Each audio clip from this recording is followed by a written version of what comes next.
Subaru Loves Learning initiative, Subaru and its retailers are partnering with adoptaclassroom.org to provide funding to high-need schools in local communities. Subaru, more than a car company. And from the Public Welfare Foundation. Local issues, national headlines, and your perspectives. Join us for Boston Public Radio with Jim Braude and Marjorie Egan. Coming up next on GBH 89.7. Funding for our programs comes from you.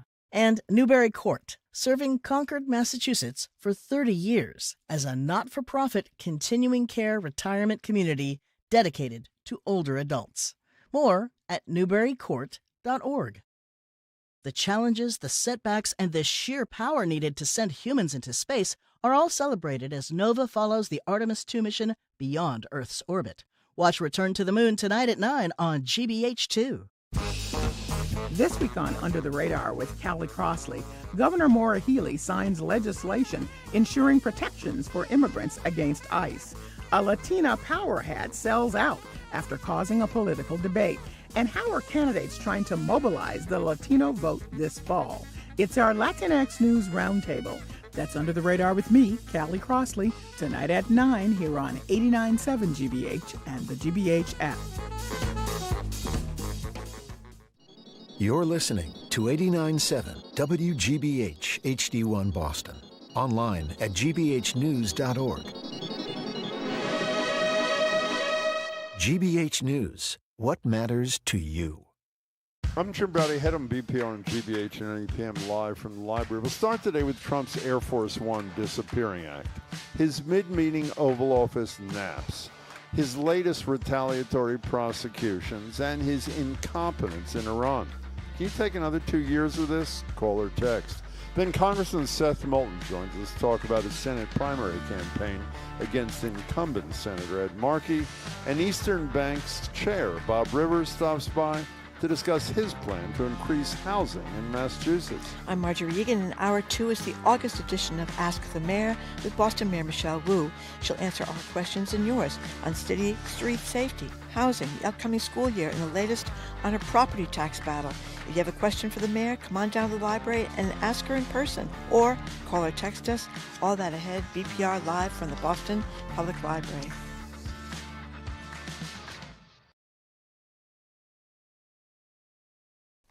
Live from NPR News in Washington, I'm Windsor Johnston. President Trump took a secret flight out of Turkey last month after Israel warned the U.S. of an Iranian threat of attack. NPR's Daniel Estrin reports that's according to a person familiar with the matter. Israel had intelligence of a possible threat of Iranian missiles toward Air Force One and shared that intelligence with the U.S., according to a person briefed on the matter, not authorized to speak publicly. The warning prompted Trump to be secretly flown out of Turkey on a different plane. Air Force One flew separately. That news was first reported by the Washington Post. When asked about it late Tuesday, Trump said he was following instructions from the Secret Service. This comes amid rising tensions between the U.S. and Iran, with no progress toward reopening the Strait of Hormuz. Daniel Estrin, NPR News, Tel Aviv. President Trump imposed 50% tariffs on a slew of Canadian goods last month. They'll take effect next week unless the countries strike a deal. Richard Howler from North Country Public Radio reports. A few miles south of the Canadian border in Rensselaer Falls, New York, James Putman owns a building supply business that sells plywood. He says that if these tariffs really do move forward, they are in trouble. That's going to affect us tremendously. I mean, if things bump up 50%, that means we have to add on 50%. Amy Magnus is a customs broker based in Vermont and helps businesses calculate tariffs when shipping across the border. She says she's never seen anything like this before in her 40 years of experience. If you do have, let's say, all these shipments of ice skates that you want to bring into the United States, bring them in right now, because right now the 50% duty isn't in effect. Magnus says she's worried these new tariffs will create a colder relationship between Canada and the U.S. For NPR News, I'm Richard Haller in Canton, New York. Wildfires have burned more than 6 million acres across the country this year, most of them in the West. NPR's Kirk Sigler reports the traditional summer fire season is only about halfway over. Half of the some 100 out-of-control wildfires in the U.S. right now are burning in the Northwest. The top priority for firefighters are two 100,000-acre-plus fires in Oregon and Washington. Washington's Public Lands Commissioner Dave Upthegrove says crews are making progress in Spokane, where whole neighborhoods were leveled last week. We have a long way to go. That's why I need your help. Don't be the spark that starts the next fire. Please follow the burn bans. Please be extra careful with anything that could cause a spark. The wildfires in the Northwest are believed to have largely been ignited by lightning, except authorities have arrested a man suspected of arson in connection with Spokane's most destructive wildfire. Kirk Sigler, NPR News. This is NPR. And from the GBH Radio Newsroom in Boston, I'm Judy Ewell. Investigators say a 17-year-old wanted in connection with two deaths in Acton is in custody. The Middlesex County DA's office says Arjun Aravind was located this morning after the car he was believed to be driving was found in Wayland. Police began searching for him after a woman and a teenage boy were found dead inside a home on Martha Lane during a well-being check last night. District Attorney Marion Ryan has not said how the two died or released their names. She did say everyone is related. Authorities are expected to release more information this afternoon. A firm run by former Boston Police Commissioner Ed Davis will investigate the controversy regarding Stoughton's police chief and the town manager. The suspended chief, Donna McNamara, says she was forced out of her job after filing a harassment complaint against town manager Thomas Coulter, who was also on paid leave. Stoughton residents voiced their dismay at a select board meeting last night. It's a sad state of affairs in this town. It really is. We rely on you people to let us know what is true and what is not. I voted for all of you because I believe that what you wanted was best for Stoughton. And sadly, my friends, this is not what is best for Stoughton. Unions representing the town's police and firefighters voted no confidence in the suspended town manager. In sports, the Red Sox going for a win against the Blue Jays tonight. A sunny, beautiful summer day, highs in the 80s this afternoon. Clouds tonight, lows in the 60s. Mostly sunny tomorrow, a chance of showers, highs in the low 80s. Sunny and mild, a chance of showers on Friday, right now 81 in Boston. For more original reporting, visit gbhnews.org. Support for NPR comes from NPR stations. Other contributors include Eric and Wendy Schmidt through the Schmidt Family Foundation, working toward a healthy, resilient, secure world for all. On the web at theschmidt.org. This is NPR.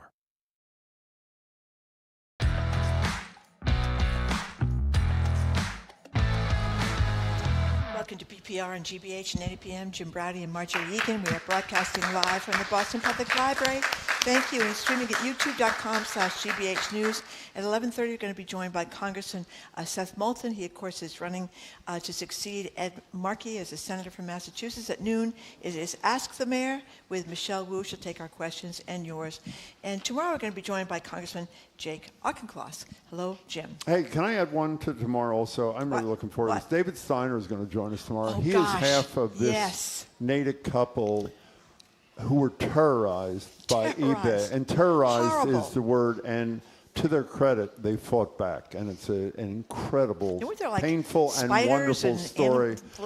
People will hear it tomorrow. Some horrible, incredible stuff done. But they paid a price because these people paid a price and fought back. They're really role models for a lot of people. So we teased this topic yesterday at the end of the show. Trump in the White House telling the public and the press that he was aboard Air Force One as he left the NATO summit in Turkey. Instead, and everybody knows this, an elaborate ruse, this is first reported by the Washington Post, involving a catering cart and truck had him traveling home on a secret military aircraft, leaving the press corps and his top staffers vulnerable, all because of an unnecessary war that he started and has absolutely no idea how to end. So today we're holding an informal, let's call it a dangerousness hearing for Donald Trump. To recap, this is just some of the stuff from 1 week. Lying daily about the state of everything, from the economy to saying we own this. I can't even read it. We're in total control of the Strait of Hormuz. That's why no ships go through it at all, because we're in total control. Right. He falls asleep regularly during important meetings, most recently about the one about childhood vaccine, when the head of the NIH is lying about autism, and then Trump issues an executive order dangerous to every child in this country. He once prosecuted a guy that his own U.S. attorney in Washington dropped charges against. This is the guy with the algae in the pool, reflecting pool. Why did she drop the charges? Because there was no evidence he did anything wrong, yet Trump wants somebody else to charge him. Our question for you, it's one we ask ourselves every day, can we do 2 more years of this with this guy? And are you concerned? I read a lot about this last night, including a wonderful piece by Jonathan Reiner, often on CNN. He's a doctor who was Dick Cheney's a physician, asking a lot of questions about the physical and mental condition of Donald Trump. And are you concerned that he is so incoherent and on the verge of being so incapacitated that for the final 2 years, and this has happened with other presidents, he won't be leading the country? People that almost nobody knows, Susie Wiles, his chief of staff, and the vile racist Stephen Miller will essentially be the de facto president. Call us or give us a text, 877-301-8970. And since Marjorie always loves what we call a side pickle issue, we also want to know, where is Mitch McConnell? 877-301-8970. We thought that Stephen Miller was tight with the president, but we know now that he's not tight. Why? Because Stephen Miller was on the decoy plane with all the reporters that the president didn't care if they were going to go up and smoke. Rubio was there. Apparently Rubio did know. He's a national security guy. He took Hegseth along, though. He took Hegseth along with him, yeah. He took Hegseth along with him, and he took the human reporter, what you call the human printer. Explain who she is. She is a very young woman who apparently is quite close to the president. Where's her name? We mean quite close to the president. Well, I don't know. I mean, what she does She's is with him in the middle of the night while he's posting on Truth Social. She is with him in the middle of the night, but he took her with her in the food cart. And he left Miller on the airplane to possibly. And we should point out that when other presidents have been in these very dangerous situations, they have either warned the press to shut up about it until they're out of the situation, or they have not, as Bill Clinton said in one of these incidents when he was going into, was he going to Bosnia? He said the press was not going to be used as a decoy. So this is unusual for the president to do this kind of thing. I'm sorry, it was not Bosnia, it was Pakistan. He switched planes to avoid detection, but he said he was not going to leave the press on a plane to be shot. Can I play just to make me happy and probably make you miserable? Here's Trump yesterday from the tarmac at the Joint Base Andrews in Maryland, asserting again that the U.S. has total control of the Strait of Hormuz. Here's Trump. I'm the last person to trust the Red. They've lied to me constantly. We have total control over the Hormuz Strait right now. They don't have control. We have total control. We own it. Now, by the way, there are a lot of Trump supporters who listen to the show who mostly just text. If you identify yourself as a Trump supporter and call, we will put you at the top of the list. We rarely do that. If you are willing to say that obviously Donald Trump is right, we have total control of the Strait of Hormuz, and explain it to us. And if you watch, by the way, the last thing before we get to the calls, 877-301-8970. If you watch this meeting yesterday, like all other meetings, I think it's the head of the NIH is making up stuff about vaccines and autism, making it up out of whole cloth. Trump is fast asleep in the middle of this press availability in the office. You add the incoherence to the sleeping, the questions. This guy, Jonathan Reiner, who asks a bunch of questions. I think there's 7 questions in this piece he wrote for the New York Times. Headline was, I was Dick Cheney's cardiologist. Trump does not look well. We should know why. One of the things he says, which is always my favorite, the president has spoken about how well he performs on cognitive testing. However, the exam that Mr. Trump describes, the Montreal Cognitive Assessment, is a brief and basic screening tool with questions like, draw a clock and identify a camel. And the President of the United States apparently can identify a camel, at least for now, and can draw a clock. 877-301-8970. How worried are you? Okay, I just mentioned it's Natalie Harp, who is the human printer. The young woman who spends a lot of time in the president's office. Why don't you mention the notes private notes she has sent to the President of the United States? How much she adores him. And she thinks about him every minute. But anyway, it's important to point out that the people that did make the cut and got into the military plane were all people who worked for Trump at Mar-a-Lago during the 4 years between his presidencies. Dan Scavino, White House Deputy Chief of Staff, Natalie Harp, the human printer, as they call her, and Steve Walsh-Nada. Remember, he was in trouble for a while. Trump pardoned him for moving the documents to Mar-a-Lago. Those are the three. But everybody else got stuck on the decoy plane to and by the way, did you hear Trump say he thought really he was on the more dangerous plane than the people who were on the decoy plane, unbeknownst to them. Anyway, 877-301-8970 is the number. Jane in Concord, thank you for calling. Hello, Jane. Good morning. Hi. I am really worried about what's going to happen after Trump. I mean, I'm horrified by Trump now. But I really think we have to be concerned about serious fascism. Just think of all the people in Germany that started to believe the crazy lies and stories. And it seems like that's what's happening in the U.S. I have friends that think Trump's the greatest president ever.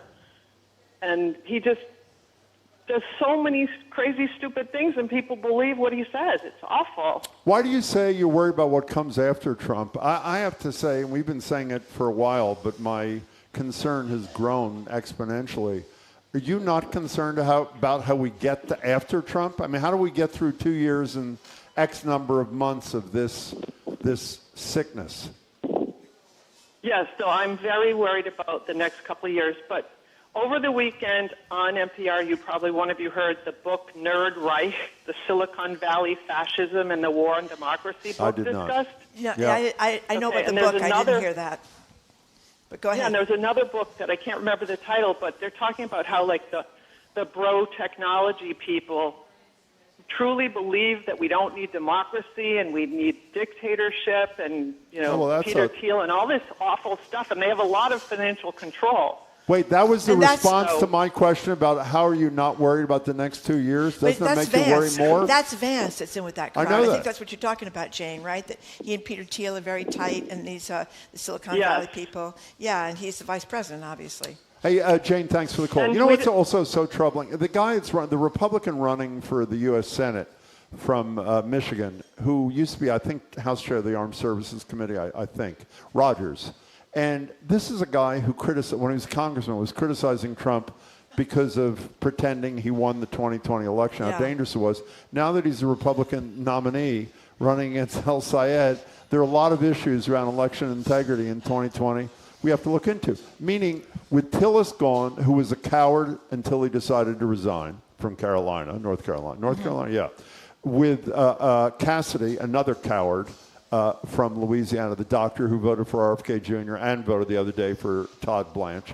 He'll be gone. And Cornyn, another coward who never stood up to Trump until he was defeated in a primary by another criminal, or an almost criminal, to be fair, Ken Paxton there. Well, there's going to be nobody left on the Republican side who will say boo. We have to hope that the Democrats prevail in the 2026 elections, and that will at least put a hold on a lot of his power. And by the way, for all those people, the vaccines things, that Trump's idea now, and I think he's got this thing about autism, because I think he worries about he's worried about his younger son.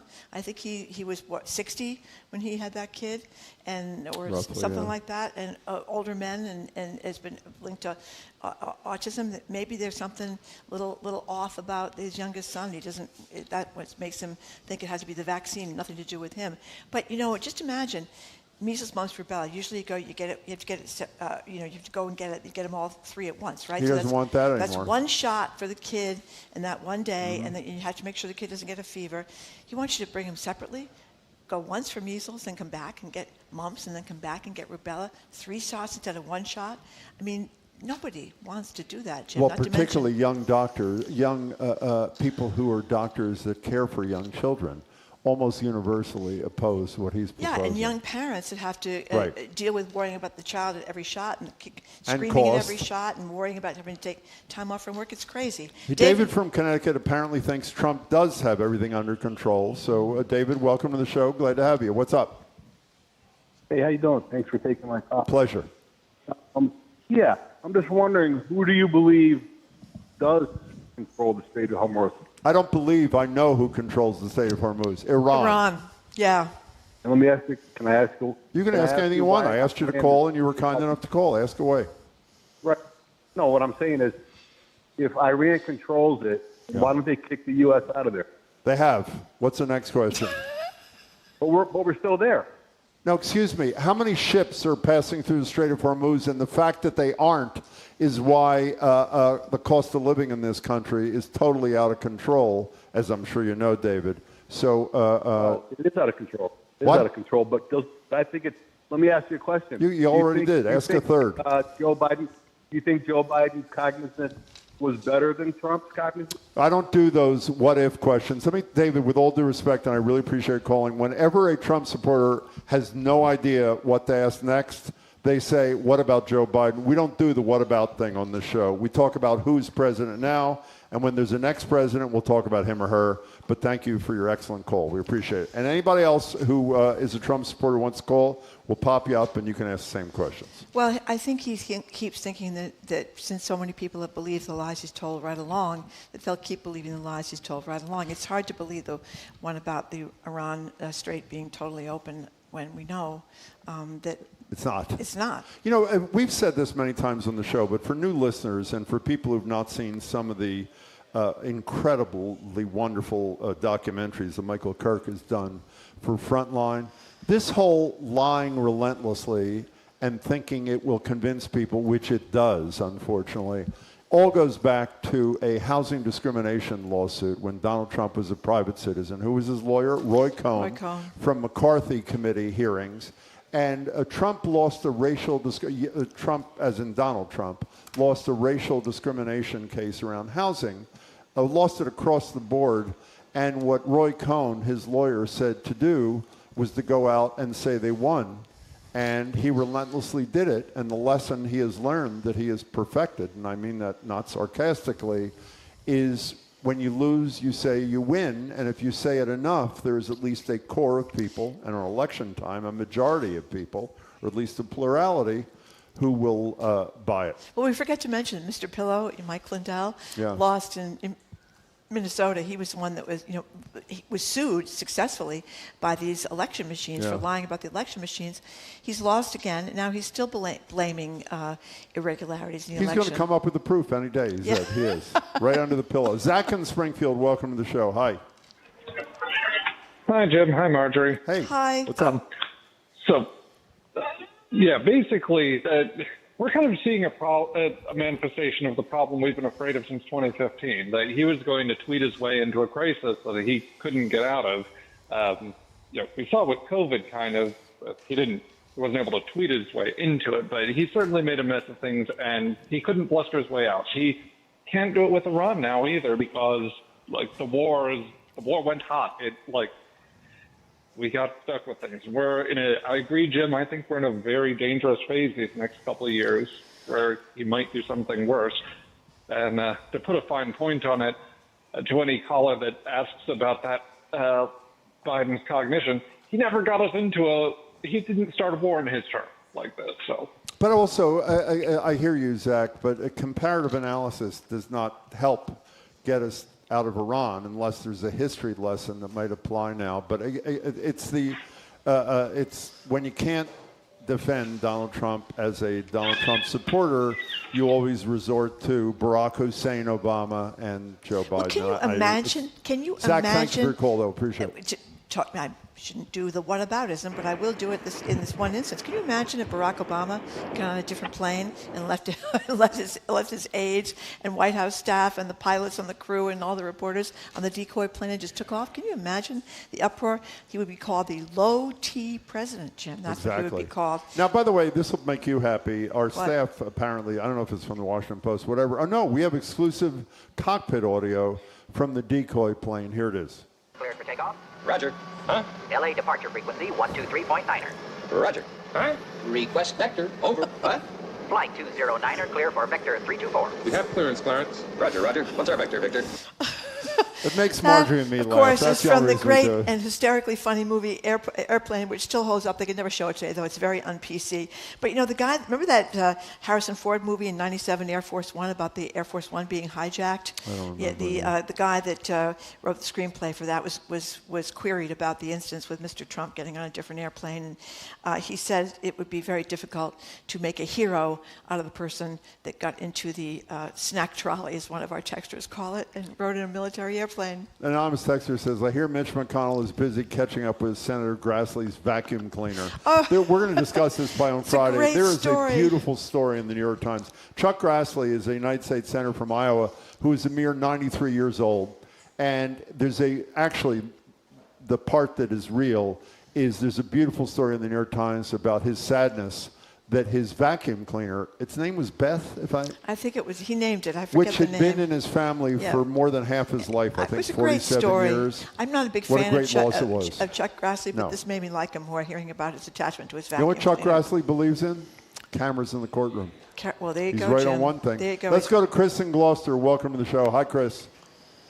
Hey, thanks for taking my call. Of course. Hey, I think we have to get by the midterms, but I think after we take the House, we go after Blanche, impeach Blanche, and cut him off before he gets going, and then go after Hegseth, and try to dismantle this Project 2025 team piece by piece.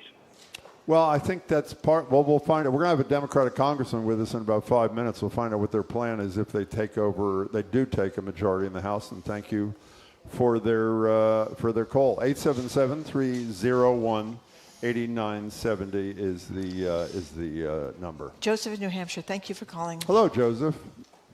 Hi, how are you? I think we're good. Thank you. Okay, so, I mean, I'm listening to your show, and I normally don't, but I'm listening to about Donald Trump. What do I think about the future with Donald Trump? And I think the biggest part that most people are calling aren't even noticing is what's being talked about in the back rooms in this country. And the things that are being talked about, which I don't condone and I don't want. But they're talking about a revolution, and there's a lot of people throughout New England that I have talked to, because I travel between Maine and New Hampshire a lot, and Massachusetts, about this. That people are so disparaged with the Democratic Party and the Republican Party. It's not just both.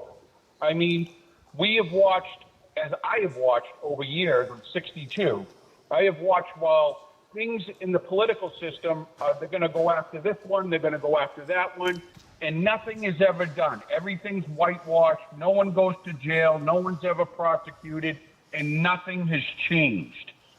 And that's where I believe this country is heading. Unfortunately, I think we're waiting for the second shot heard around the world, and this is going to be Donald Trump's fault for having it occur. Well, Joseph, if I can quarrel with at least one thing you said, we don't prosecute anybody. We don't hold anybody accountable.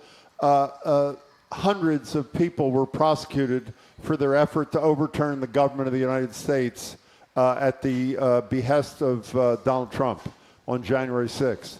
A lot of them were convicted. A lot of them Proud Boys, Oath Keepers, heads, sentenced to decades in jail. That was under a Democratic president, and a Republican president, I don't know if I can't remember if it was day one or not, chose to pardon all those people who, I want to repeat, attempted to overthrow the duly elected government of the United States of America. So while I would agree with you that Democrats are as unhappy with their own party as they seem to be with the Republicans, you can't say that the opposing party hasn't tried at least to hold people accountable. And sadly, it was undone by a felonious, sex-abusing president. Joseph, thanks for the call. Appreciate it. Well, you know why I'm not worried about a revolution? Why is that? Because I don't think we're really that busy It protesting. means you have to leave your house, which general. our people would not. You know, you keep talking about the Albanians. They've been protesting almost nonstop because They're Ivanka my Trump heroes. wants to, they're out in the streets about the island she wants to take over for a resort, and it's She difficult. being the daughter of the president. But we and did her get husband. lots of people out for these different rallies that we had. Yeah. I mean, there were tons of people down there for the No the Kings, Albanians, No though, are Kings rally. relentless. The Albanians are relentless, and we periodically get up and do something, but we're not consistent. Anyway, that's all the time we have for. Thank you for your calls and texts. After this quick break, we're going to talk with Congressman Seth Moulton. He joins us here at the library to talk about his challenge in the Senate to Ed Markey and some other things that are going on in Congress. I'm Marjorie Egan. He's Jim Browdy. Listen to BPR, GBH, and NEPM live from the Boston Public Library and streaming at youtube.com/GBH News.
There are 26 gateway cities in Massachusetts. And in 2026, we're going to get to know them all.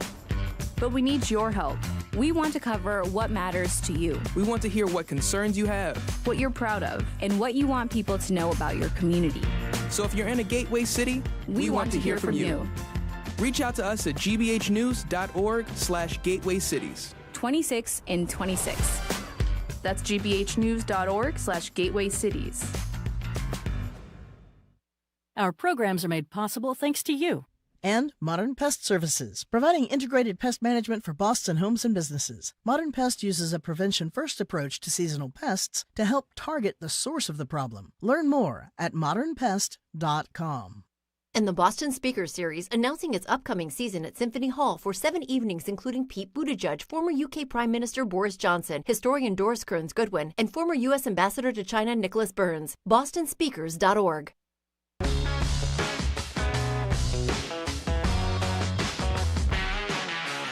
Welcome back to BPR and GBH and NEPM. Marjorie Egan, Jim Browdy, live at the library, streaming at youtube.com/GBH News. At noon today in 30 minutes, we'll be joined by Mayor Wu for an hour of Ask the Mayor. Tomorrow, Congressman Auchincloss and half of the family from Natick who were terrorized by eBay and fought back brilliantly. We're joined now live at the library by Congressman Seth Moulton. He represents the 6th Congressional District.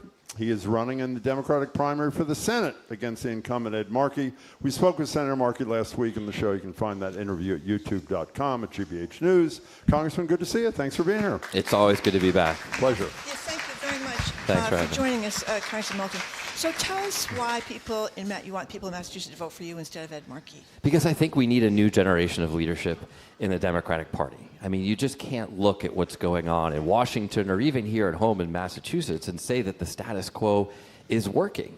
And the question before voters is, after 50 years in Washington, Senator, what are you going to do differently for the next 6? Now, meanwhile, I'm putting forward a very positive agenda.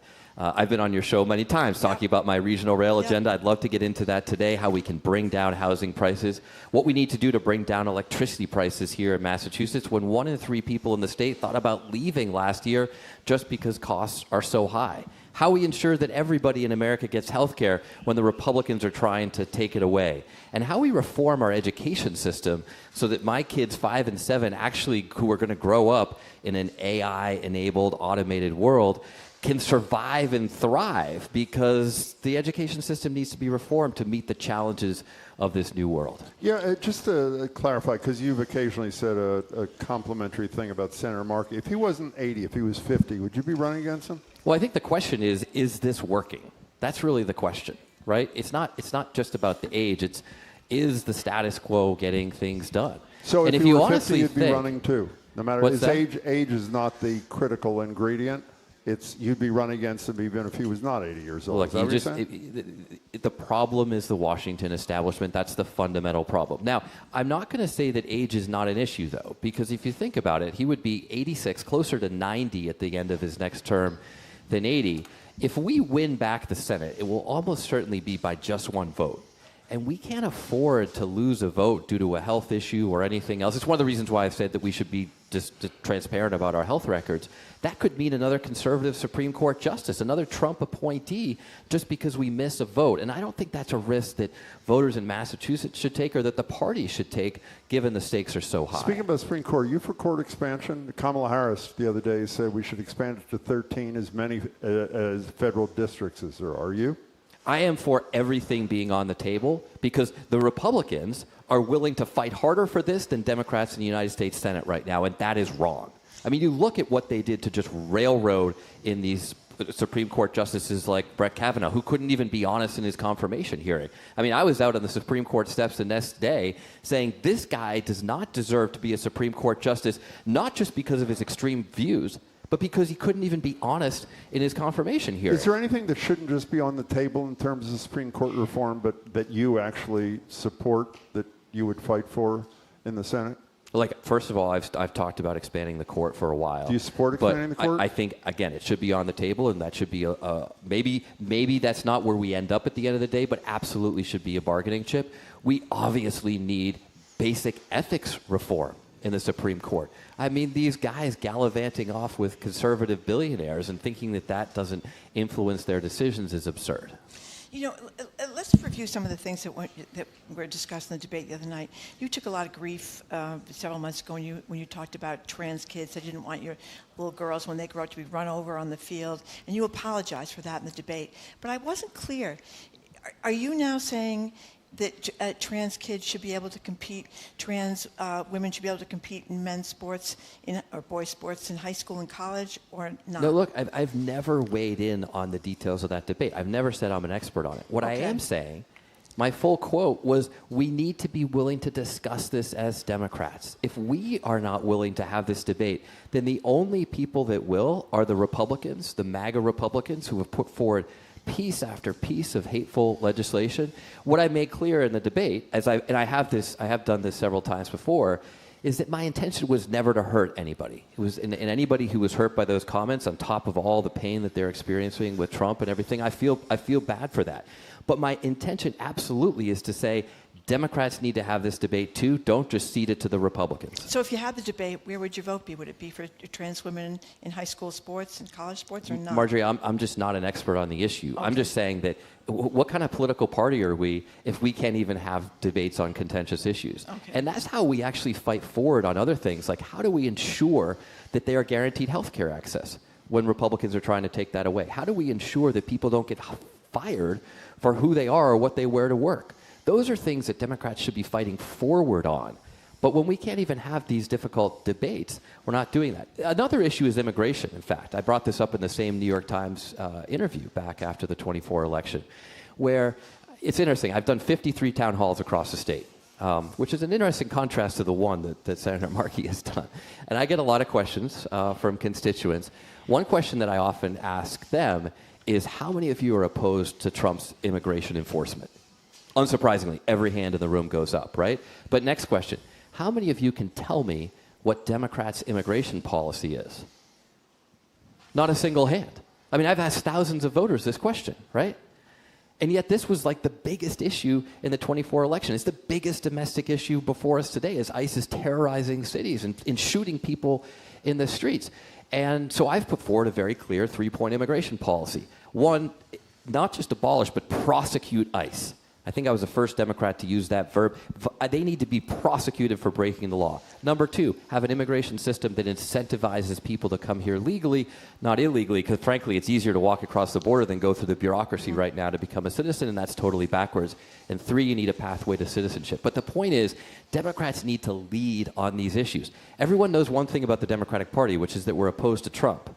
we need to show where we stand on these issues. That's why I've put forward such a robust, progressive agenda on things like affordability, on high-speed rail, on issues like that, because I think that's the kind of leadership that we need in the face of Trump. You mentioned housing policy before, and housing is a big crisis in Massachusetts. What in the Senate would you do? So the number one thing we need to do in Massachusetts to lower housing prices, it's not complicated. We need to build more housing. And the question is, why haven't we been able to do that? Because 50 years of policy hasn't worked. I mean, think about how much housing prices have gone up since 1976 when Senator Markey came to Congress, right? I mean, it just skyrocketed. And so that's why I've put forward this aggressive regional rail agenda to make it faster than driving to get around Massachusetts, because what that does is it incentivizes not just the public sector, not just taxpayer subsidized housing, but the private sector to build a lot of housing, a lot of affordable housing. Take Fitchburg, for example. Great town. I toured some apartments that are being refurbished in their downtown. They actually have a lot of vacant land right next to downtown, this historic downtown, because of an old GE plant that's no longer there. Why are there not houses there in Fitchburg already? Well, because it takes an hour and a half to get to the city on the train. But if you could do that in 45 minutes and get not only to downtown, not only to North Station, but to anywhere on the system, because every train from the north flows through to the south and the west, then that would be transformative. You've had so much more housing in Fitchburg that's actually much more accessible to jobs in the state. Congressman... Not yet, Jim. Well, I know. I just got that there. Congressman Moulton, on the housing front, we had Elizabeth Warren standing there a few weeks ago. You know, that thing finally became law despite Donald Trump having a little hissy fit and not signing it. Markey mentioned, Senator Markey mentioned in the GBH Channel 25 debate the other day, you weren't even there for the final vote on this thing. What kind of message do you think that sends people, even if you had something else important to be doing that day? Well, first, to be clear, I voted on the bill when it first came up. But so I did vote on the bill. Right? I did miss that one vote. I have a very, very small number of missed votes. It's kind of striking coming from someone who, in his last two campaigns, missed 80% of his votes. 8 out of 10 votes in the United States Senate he missed. So, look, occasionally stuff comes up. I have sometimes missed votes, for example, for my kids. I occasionally will say, okay, this vote is going to pass anyway, so I'm not going to be there.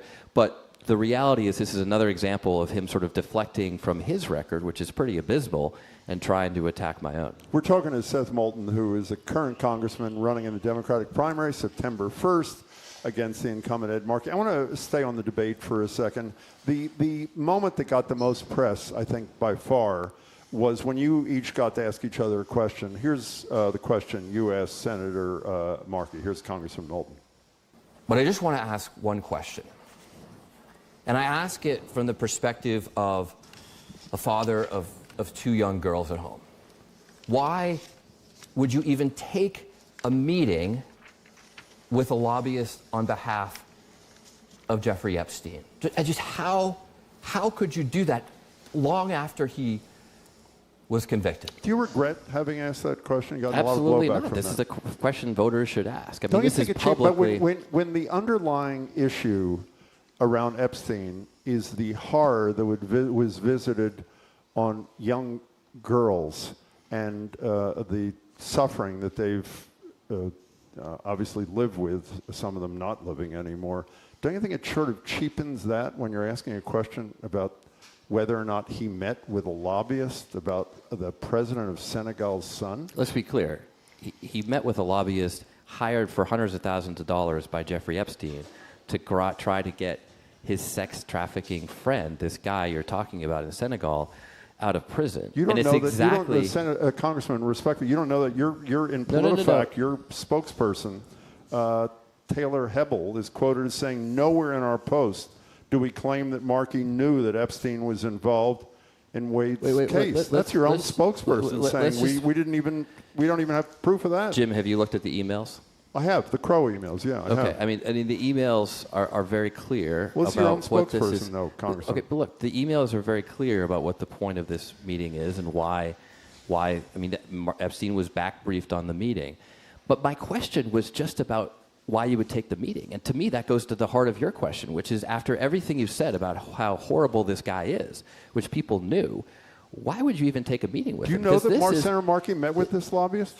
It's very well documented in the email. No, that they suggest that there was a meeting with Markey's office. You don't know. due respect, you don't know that Markey himself was involved in this meeting or even briefed about it. Look, if you look at the emails, it's very clear. But here's the point. How is it that a lobbyist on behalf of Epstein can get a meeting with Markey when ordinary people in Massachusetts can't? Like, that's the fundamental issue, right? Again, I've done 53 town halls. He won't even meet with voters in the course of this campaign. They don't get to ask him a question, but a lobbyist working for Epstein does. And that's just what's so broken about Washington today. And that's why I had such a narrow question. I didn't have all these other things. I mean, when Markey talks about, oh, I didn't know Epstein or whatever, that's just classic Washington deflecting to a charge that was not even made to refuse to answer something that's actually documented. And I think that's a question. I mean, whenever I go on these town hall tours, I go a lot to parts of the state where people say, like, the senator doesn't even show up. Like, I don't even see him. How is he supposed to represent my interests if I don't show up? Can we change gears? You served 4 tours of duty and obviously have great expertise in matters of war. We have this nightmare in Iran that I think it is, I feel objective in saying the president has no clue how Absolutely to deal no with, clue. how to get out of. You have a much bigger platform, obviously, if you're the senator from Massachusetts. Concretely, what do you do to try, hopefully it'll be resolved by then, by January, but if it isn't, what are the concrete steps, things you would do to extricate us from this nightmare? Well, first of all, I'm going to give you a 3-point plan, but I just want to acknowledge what you said up front, which is that this is not only a disaster, it's totally backfired. It's actually empowered Iran. I mean, since when has Iran actually been able to control the whole world economy, right? This has been an utter disaster. And you would think that after a few failed wars, we would learn not to do this again, right? I mean, Senator Markey voted to send me to Iraq. Big mistake. Shocking that he couldn't acknowledge that when he was asked if he made a mistaken vote in his time in service. But as he said in that same debate, but here's you my voted three. for the Iran funding most recently. No. That is not most recent. That's not true at all. When was it? When the war started, I voted against the defense bill. You know, most Democrats typically support the troops, and I have supported the defense bill in the past. But after Trump started this war, I voted against it. And in fact, I proposed the biggest cut by amendment to the defense budget in history when it came before the committee. But let's get back to your points, right? Please. Because I don't think anyone has a clue here, right? Here's what I would do. Number one, you got to just stop the violence. And that means absolutely peace, no longer this escalation. I mean, look at the pattern here. Every few weeks, Trump escalates, Iran escalates, but gas prices go up, he capitulates, and we're back to square one. Number two, you've got to actually take leverage away from Iran. They have so much leverage because they control the Strait of Hormuz. What I would actually do is start shipping the oil north through Iraq into Turkey. There's actually an existing rail network in Iraq, and there is one that's being built in the Gulf, in part to transport oil to the west, but that hasn't worked either. Ship it north. You can protect those trains. You can take the leverage away from Iran. And then number three, we have to get back to a strategy of actually empowering the moderates in Iran. This is what Obama did with his nuclear deal, right? It was a tough sell, not just to people in the United States and the Republican Congress, but to the hardliners in Iran. They were against it, but the moderates in Iran supported it. And we've got to get back to supporting a moderate Iran government that's actually more in touch with the pro-American people of Iran. That's in the long run how you solve this problem. You know, Congressman, we're almost out of time here, but you voted to end aid to Israel. Why did you do that? And term limits. Oh, first of all, I absolutely support term limits, and this is another place where I think, let's just be honest here, folks. Like, it's probably a good thing to have some turnover. Israel? What about Israel? I voted for the Massey Amendment, which did not end all aid to Israel, but what it did say is that we are not going to have $3.3 billion in U.S. taxpayer-funded aid to Israel. At a time when costs are skyrocketing and when Netanyahu is a disaster. I was one of the first members of Congress to call on him to resign. We shouldn't be using your and my taxpayer money to support his wars. What's your website, Congressman? SethMoulton.com. We've got an amazing team, and it's not hard to figure out. He says so himself. SethMoulton.com. SethMoulton.com. Great team, amazing campaign. Come and join, be a part of the success. Good to see you. Thank you, Congressman. Good to see you, too. Thank you very, very much, Congressman, for coming in. We've been speaking with Congressman Seth Moulton, who's running the Democratic primary against Senator Ed Markey. And again, thank you for your time, Congressman. After this quick break, how to increase housing. We're going to talk about that again, this time with Eastern Bank Executive Bob Rivers. I'm Marjorie Egan. He's Jim Browdy, BPR, GBH, and NEPM at the Boston Public Library.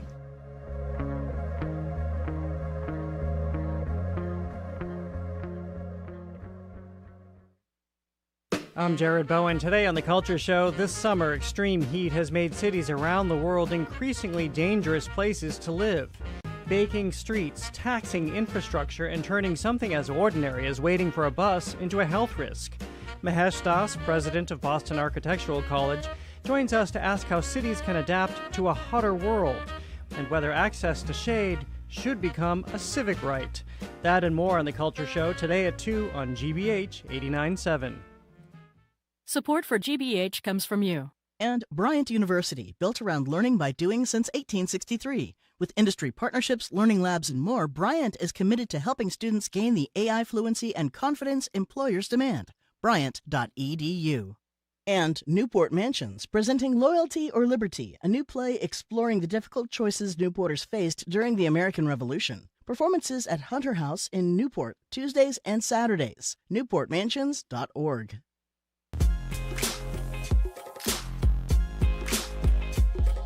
Welcome back to BPR, GBH, and NEPM. Marjorie Egan, Jim Browdy, live at the library, streaming youtube.com/GBH News. In a couple of minutes, the mayor, Mayor Wu, will be here for an hour of Ask the Mayor.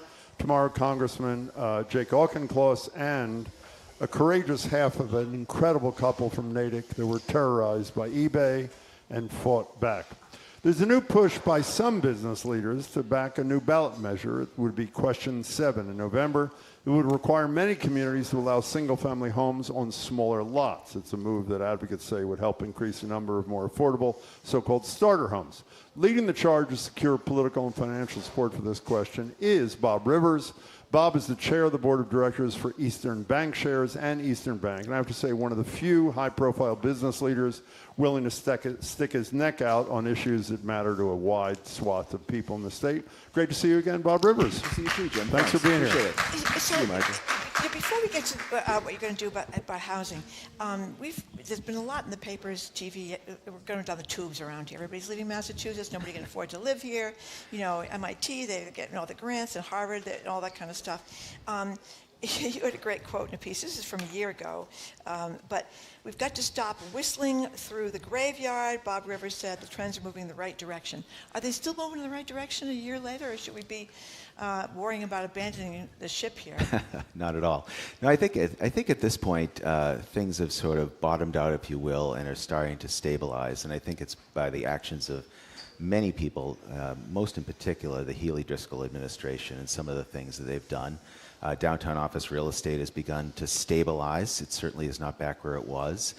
But really, the quote that I made really speaks more to this tendency that we have sometimes in the business community and elsewhere to just admire the problem and complain about the problem. And I'm much more interested in what are we going to do about it and how are we going to fix it.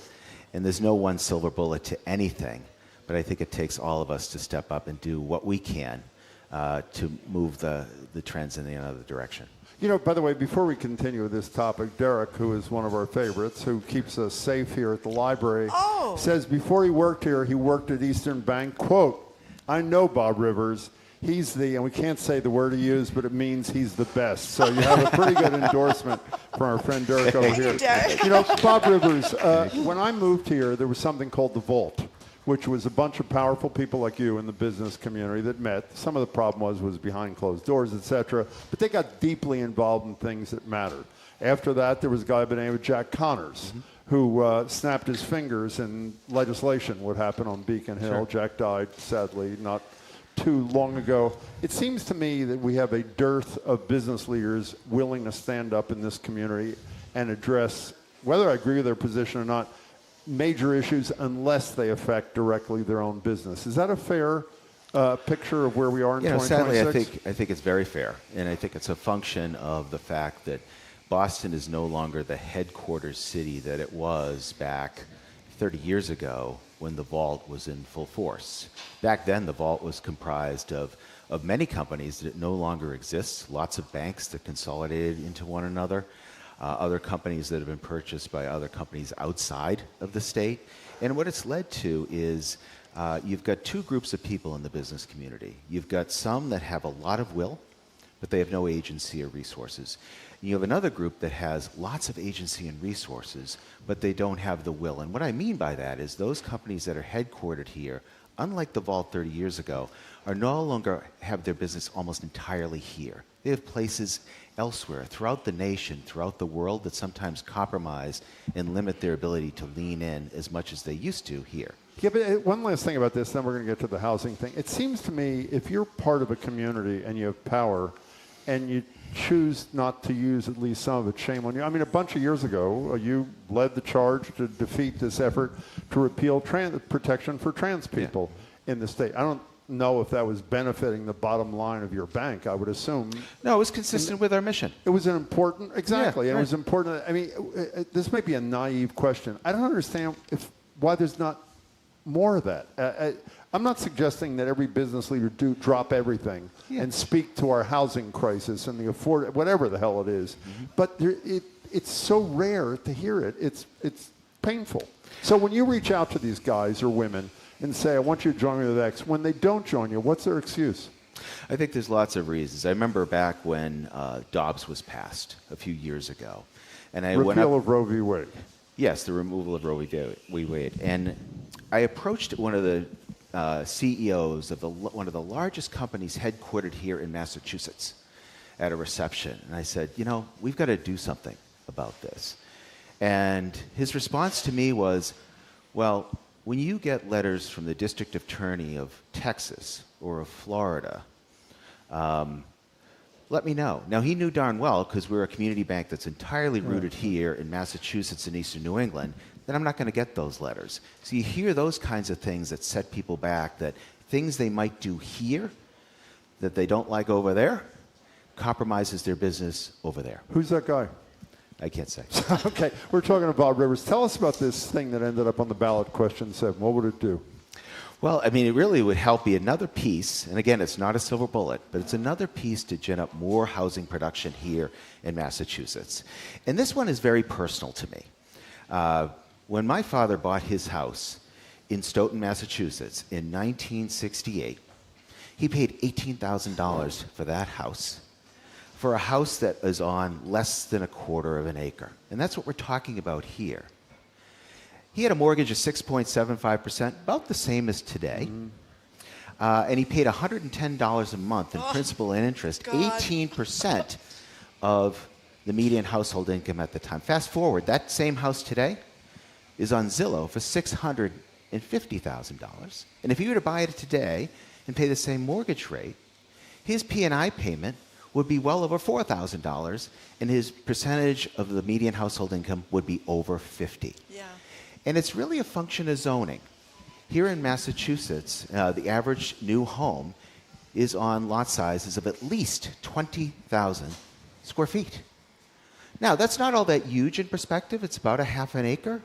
But what we've cut out is a lot of the homes that were built back in that generation that were really the first rung on the ladder to the American dream. And that's been sawed off. And it's been sawed off by zoning regulations and local zoning boards. So what would your proposal do? So this particular ballot initiative is very simple. What it requires is that minimum lot sizes can be down to 5,000 square feet. You can't legislate them bigger. You can put more housing in. It makes the project easier to finance because you're not buying as much land. I mean, think about it. When you're buying 20,000 square feet or more, you've got to buy a big house as a developer to make the numbers work. And that's what they do. So we don't end up with these smaller homes that most people can afford to buy. This legislation does nothing to zoning other than the minimum lot size, 50,000 square feet in frontage. It's got to be already equipped for water and sewer.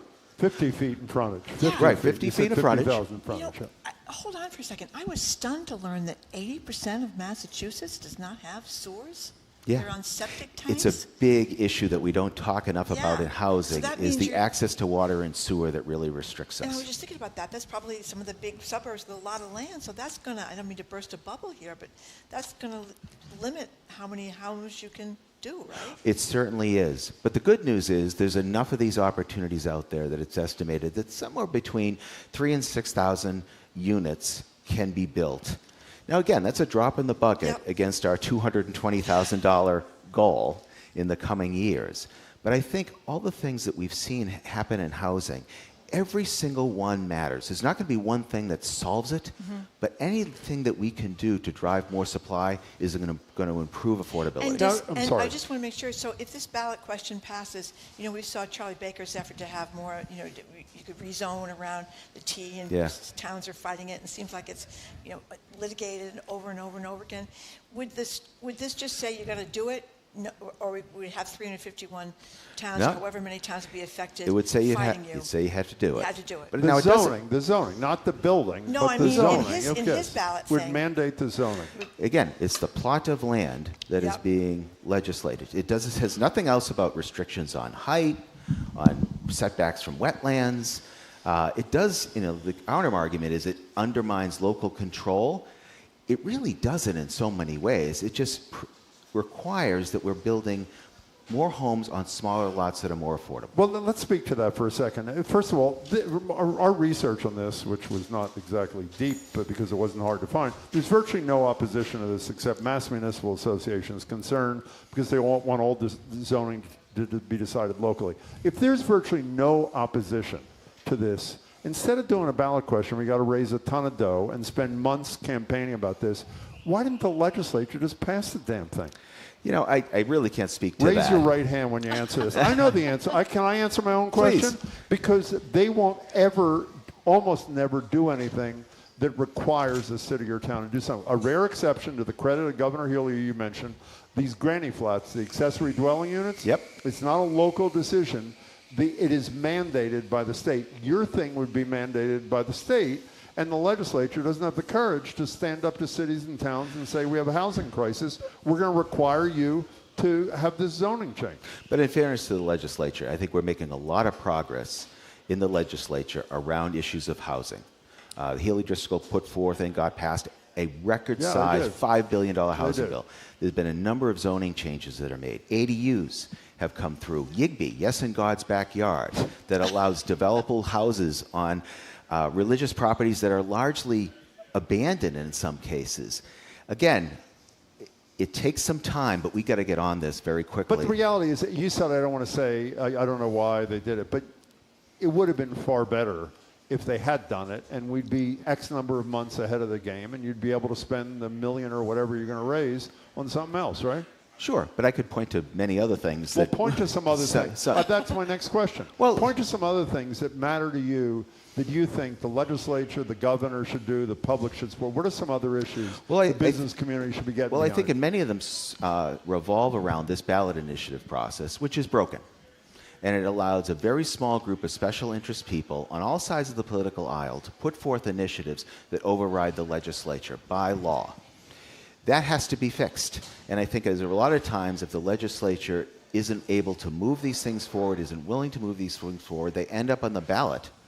And this is what we're doing, because we're trying to move this thing forward. It's an unfortunate circumstance. It's probably a story for another day, because that's one of my projects coming up, is we have to change. We have to have a ballot initiative to change the Constitution around ballot initiatives. Did you read, there was a brilliant op-ed in the Boston Globe about a month ago about reforming the ballot process. Did you read it? Oh, yes. I did. I wrote it. One of the issues for this, which I take issue with you, when you said, I don't know what verb you used, overrule the legislature, when Article 48 in the Constitution was conceived of, which is the article you're talking about, it basically was a check on the legislature. If the legislature doesn't do something, the people, under certain rules, maybe the rules should be changed. In fact, well, that's what I'm saying. That's what I'm saying, Jim. But look at this. There were 9 questions that are on the ballot, Bob Rivers. There were 11. No, but 9 that made it to the ballot. There were actually 12, counting the rules change for the legislature that also got knocked off. The legislature had from January to May to pass any of those into law, change them maybe, but make them law, including yours, which has virtually no opposition. Did they do it on any of them? No, and that's why the public decides to take to the streets and do these things, I completely understand why the public does it. What I'm saying is we put people in office at a 50% plus margin, and we have an opportunity to vote them in or vote them out. We should not be able to circumvent that process with the same margin on a ballot issue. It should be at least 60%. You want to sit down and talk to me about it? I would love Okay. to. I don't think so, but we will. We will. There's something else I want to talk about. I know 5 or 6 years ago you led this group that was going to try to get more money for early childhood education. And there were a bunch of employers that were with you. So, as you know, it's still astronomically expensive for really good child care here in Massachusetts, sometimes more than people's mortgages. So where are we? Is this something that, where'd you get on this one, and where are we going in the future? Well, I think on early childhood education and care, we've made a heck of a lot of progress. I mean, we started to stand up the Business Coalition for Early Child Care and Education back in 2019. And sadly, the pandemic gave us an opportunity. Because all of a sudden, folks like myself, who had a spouse that stayed at home with the kids and never worried about this, all of a sudden realized their employees couldn't come to work. That's right. And so now the words critical infrastructure around early childhood suddenly emerged. The coalition, which was building slowly and we're getting some traction, took off, and Tom Weber, who is a member of our foundation now, longest-serving commissioner of early childhood in Massachusetts history, was on point for this, and combined with the legislature and the administration, passed some landmark and really groundbreaking investments in early childhood that continue to this day. It's not everything we want, but it's a heck of a lot better than it used to be. And so what is it? Is it income dependent and all that kind Oh, of stuff? sure, absolutely. Okay. Yep, absolutely. So, but there's still huge waiting lists for child care. Of course, we have so much more to do. I think in so many things, like housing, we have so much more to do. And when you talk about this particular initiative, the thing I worry about this, many in the business community, myself included, were delighted that the rent control ballot initiative was foot-faulted off the ballot. In my opinion, while I understand people are suffering, this would only reduce supply and hurt affordability. So it got taken out. And when that happened, what I noticed was, rather than do victory laps about this happening, that hasn't done anything, taking it off, to improve affordability. More housing does. And when that came off the ballot, immediately the legislature, which was in negotiations, dropped the negotiations because there was no hammer hanging over their head. How do you feel about that? There were more to those negotiations, Jim, I think, than... Okay, we'll be talking. Yeah. Bob Rivers, congratulations on this ballot thing. Question 7. We'll Again, talk in the vote fall. yes on 7, folks. We didn't say the size of a basketball court, so we can all envision what it looks like, right? That's how big the lots Yeah, are. right. That's pretty I think big. you got plenty of room in that basketball Comes court. with a hoop, too, by the way. Single family and a hoop. Bob right. Rivers, good Great, to see you. thank you Thanks Thank so you much. very much. Appreciate Thank you it. very much for coming in. We've been speaking with Eastern Bank President...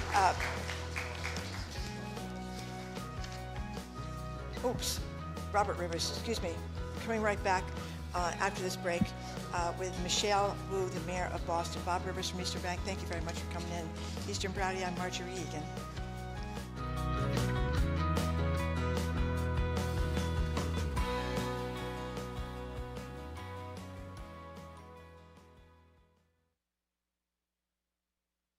If you're a GBH member, you can stream your favorite PBS shows on your schedule with GBH Passport. If you're already a member, just register online today. Or you can become a member and sign up instantly at gbh.org/passport. Funding for our programs comes from you.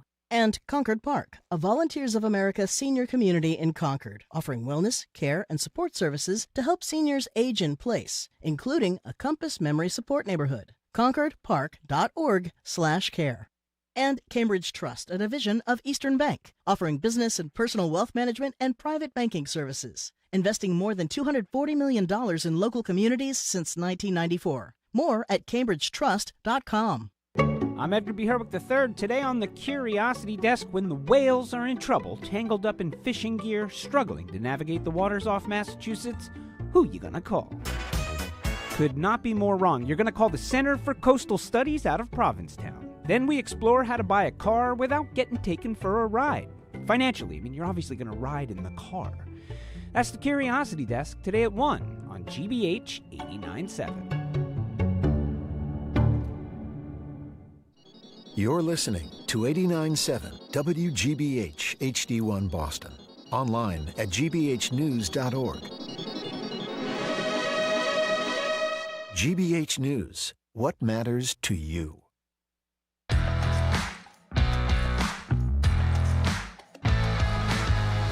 Welcome back to hour number 2 of Boston Public Radio, BPR 89.7 GBH, broadcasting live from the Boston Public Library, streaming at youtube.com/GBH News.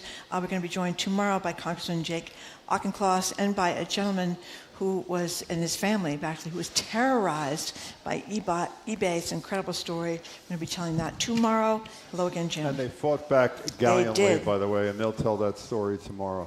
It's time for the August edition of Ask the Mayor with noted long-distance runner and Boston Mayor Michelle Wu, or short-distance runner, regardless, whatever. Yeah, for the rest of the congratulations. show, she's here. We'll explain in a minute. Take our questions and yours. You can call or text the mayor at 877-301-8970, or if you're at the library, come find our colleagues Hannah or Jack. And you can ask a question directly to the mayor. Mayor Wu, it's good to see you. How are you? Great to see you. Well, as long as Jim mentioned it, you ran a 5K? Yes, at 41 years old, I did my very first ever 5K this past Saturday. I can still feel it a little bit. Did you win or not? Well, I wasn't. I didn't actually think I was going to be able to make it the whole way. I ran with both of my sons. Blaze is 11 now, and so he said he would run with me since it was my first time. Cass is 9, and he said he wanted to just run. So he left us when we took off. Great. And Blaze was kind of like, okay, we're going to get to the end of the park, then we start walking, and there was always one more thing to get to, and then by the time we were back at the park on the second loop, it was already over, and I could not feel my legs anymore, but it was a lot of fun. And meanwhile, Cass had, this is our first time doing the Mattapan Unity 5K together, so he didn't know the route. He didn't realize it was only 2 loops. He did 3 loops and then still finished before us. But good for him. Good for him. And just an amazing neighborhood initiative. Ruth and Rob put this on together to really highlight health and well-being, and that every neighborhood needs a race. Every neighborhood needs the opportunity for people to come together and talk about your physical health, your community health, your mental health, and it was really powerful being out there with everyone in Mattapan. So, Mayor Wu read this headline in the Globe a couple of days ago about ICE looking for 250 parking spots in downtown Boston. Are they looking to put some kind of facility there? What's happening? We don't have any specific information, not that we ever have gotten any information from ICE, even when we have asked, even when we have exercised our legal right through submitting FOIA requests to get any sense of data on what their operations are and who they're targeting and why. So we don't have anything beyond just the national news that they put out a nationwide request in certain locations to secure what looks like private parking. And we continue to make very clear that Boston will continue to oppose any expansion of their illegal and immoral actions. They are not a public safety agency. So if they want private parking, what can you even do about that if it's private parking? There's not too much that we can directly prohibit in terms of business contracts that they could theoretically arrange on their own. We in Boston have signed an executive order alongside 7 other of our surrounding municipalities saying ICE is not permitted to stage any of their operations on public property at the city level. They're not permitted to use public spaces that are open to everyone, but for specific purposes, like libraries or community centers. They cannot conduct other operations here that are not in line with these institutions' purposes. And the governor has also signed an executive order similarly around state property that the legislature has codified to some extent with the PROTECT Act now. And so where we can at the city level and the state level have carved out areas like public spaces, churches, schools, other institutions, but we're going to keep fighting and keep holding on. I will say, not too long ago, the federal government's lawsuit against Boston, the Sanctuary City lawsuit that they had much fuss over, and that was about going to D.C. and all of this, that was tossed out in federal court. And so Boston soundly won that lawsuit fairly recently. And so we are going to continue to follow the law and continue to protect our community. Before we get to the calls and the text at 877-301-8970, one more question about the savagery of the Trump administration and a related thing.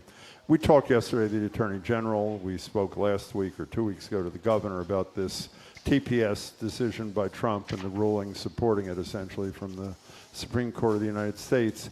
Beyond urging Congress to do something, does the city have any ability to protect individuals here? And a corollary question, your buddy, Mayor Mamdani, announced the other day that he had to lay off a ton of Haitian employees of the city of New York because the work permit thing, which you understand far better than I, had expired under this ruling.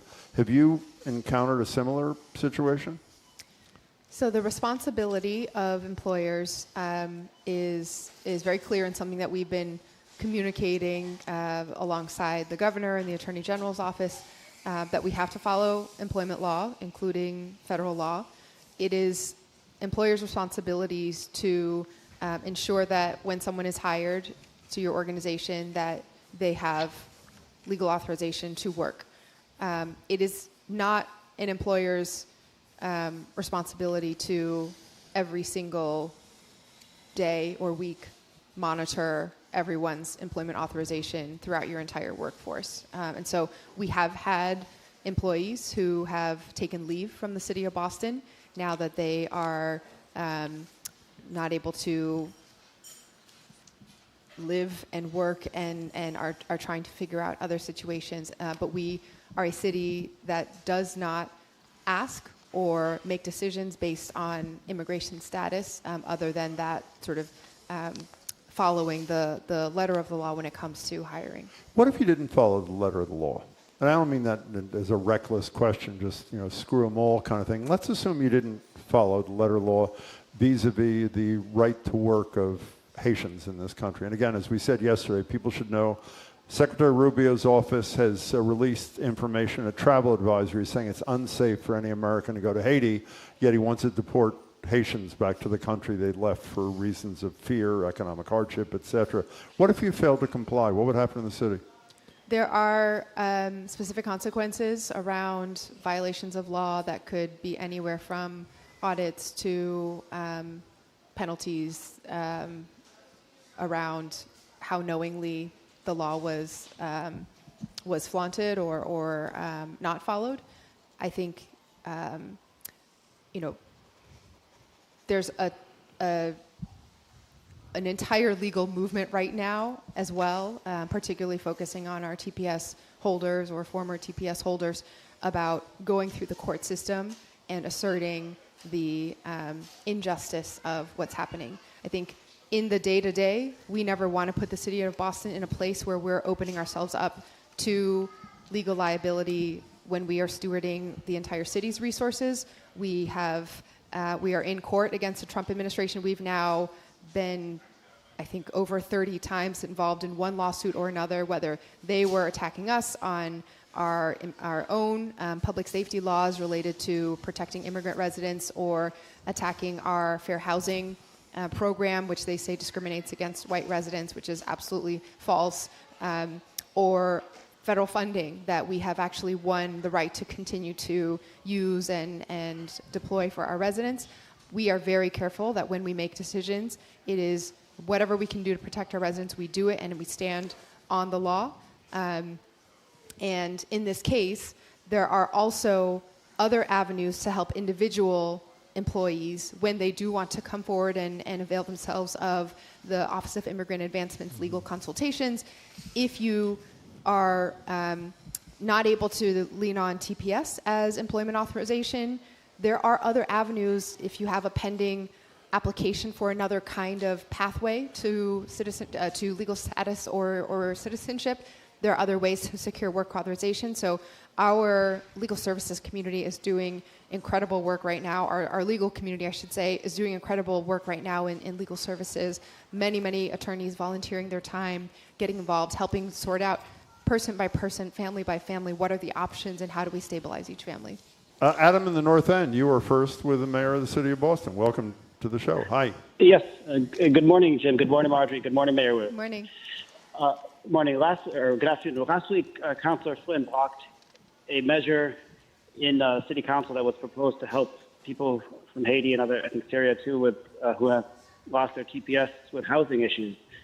I understand he was concerned about the financial impact of it, but can you speak to that? And would you urge the city councilor to change his mind and come back? I know the city council doesn't meet till August 26th, so I think that's too much time to wait. What do you think? Would you urge the council to change its position? Can the council come back early and pass this? Yeah, I mean, it's very disappointing at a time when our residents are under attack for their housing stability, for their right to education, for their very ability to survive and support their families and have a sense of safety and belonging in this country. When Boston is a city that has seen what happens when we're a community for everyone, we become the safest that we can possibly be. We become the most economically powerful and supported that we could be. We become the best World Cup host city because people recognize the sense of diversity and belonging and fun that can cross cultural and neighborhood and other boundaries here. So it is really important to speak in one voice, protecting our residents and sending that message. On this particular instance, a city council resolution is non-binding, so it did not necessarily mean that there was a dollar amount that would have been spent that all of a sudden is not going to be spent. We are, on the administration side, doing everything we can possibly do to support our residents, including our Haitian community members, including our TPS holders, and the idea that the statement that Councillor Lujan brought forward around, and Councillor Pepin, around ensuring we were coordinating all those services to make it as easy and simple as possible is a really important initiative and one that we are going to continue working with them on. So we are going to keep doing that regardless, so rest assured it doesn't mean just because Councillor Flynn was again blocking a particular measure that is causing calamity. We're doing it anyway, but it is a disappointing message at a time when our residents need to know that we have their backs, and we are going to do anything possible as urgently as possible to be the city that they have helped build. Adam, thank you much for your call and your concern. We appreciate it. You know, we've talked to you a lot about cycling in the city and making the streets safer for cyclists. Terrible tragedy, 36-year-old Louisa Gagg, who was a city transportation planner and an avid cyclist, and someone that you knew was struck and killed by an 18-wheeler on Mission Hill. That was earlier this summer. I know you told BUR that you were very upset, furious, never going to get over it. So is there anything post this awful tragedy that has changed? There's been work prior and certainly in the days since the loss of Louisa to ensure we're doing everything that we can. Boston has long been a city that is working to lead on keeping people safe in every way. That is how one might traditionally think about public safety and violence prevention, and that is on our streets too. Our streets cut through every aspect of your life, and every single resident in Boston has feedback and is impacted by how our streets are designed. Pedestrian safety, cyclist safety, whether seniors can cross the roads, whether you can count on the bus getting there on time, or whether the T is has slow zones or doesn't have slow zones, whether car traffic is unbearable and causing you to want to move out of the city, or whether you can put all the pieces of your life together and access the great opportunities that we're working on. It all comes back to whether it's connected, reliable, affordable for everyone to access. And so I have put out I wanted to make sure to communicate very clearly what had been in progress and what we're continuing to do, ensuring first and foremost that we are prioritizing the work of well-designed, well-maintained, reliable, safe streets across our city, 800 miles of roadway, plus all the sidewalks and crosswalks and everything to maintain, closing key gaps in our various networks for transit priority and for cycling, as well as making sure those are protected and safe along the way. Effective enforcement, because you could design a street perfectly to accommodate every use, but then if a car is still blocking the crosswalk or the bike lane, it makes it unsafe for everyone. Or if cars are zooming through red lights, it makes it incredibly dangerous. And we're working, to be able to more effectively and efficiently issue those tickets, we need some support on legislation that would allow the City of Boston to have that power. We are now I want to make 2 points on this. One, on moving violations. There is legislation up at the State House that would allow for red light cameras, like other states already have, to capture when people are breaking the laws and then to immediately issue them a ticket. That does have a clear and immediate deterrent effect on behavior. And then the other set of violations is parking violations. So right now, the City of Boston is bound by state law that we can only issue a ticket when one of our traffic enforcement officers, physically goes and puts a ticket on the windshield of a vehicle that's violating something. We are the only city in the Commonwealth that still has that requirement. Other cities now are able to use photo enforcement in different ways or are moving towards that. We should be able to do that too, because we get photos all the time. And if we could set up photo enforcement, that would go a long way.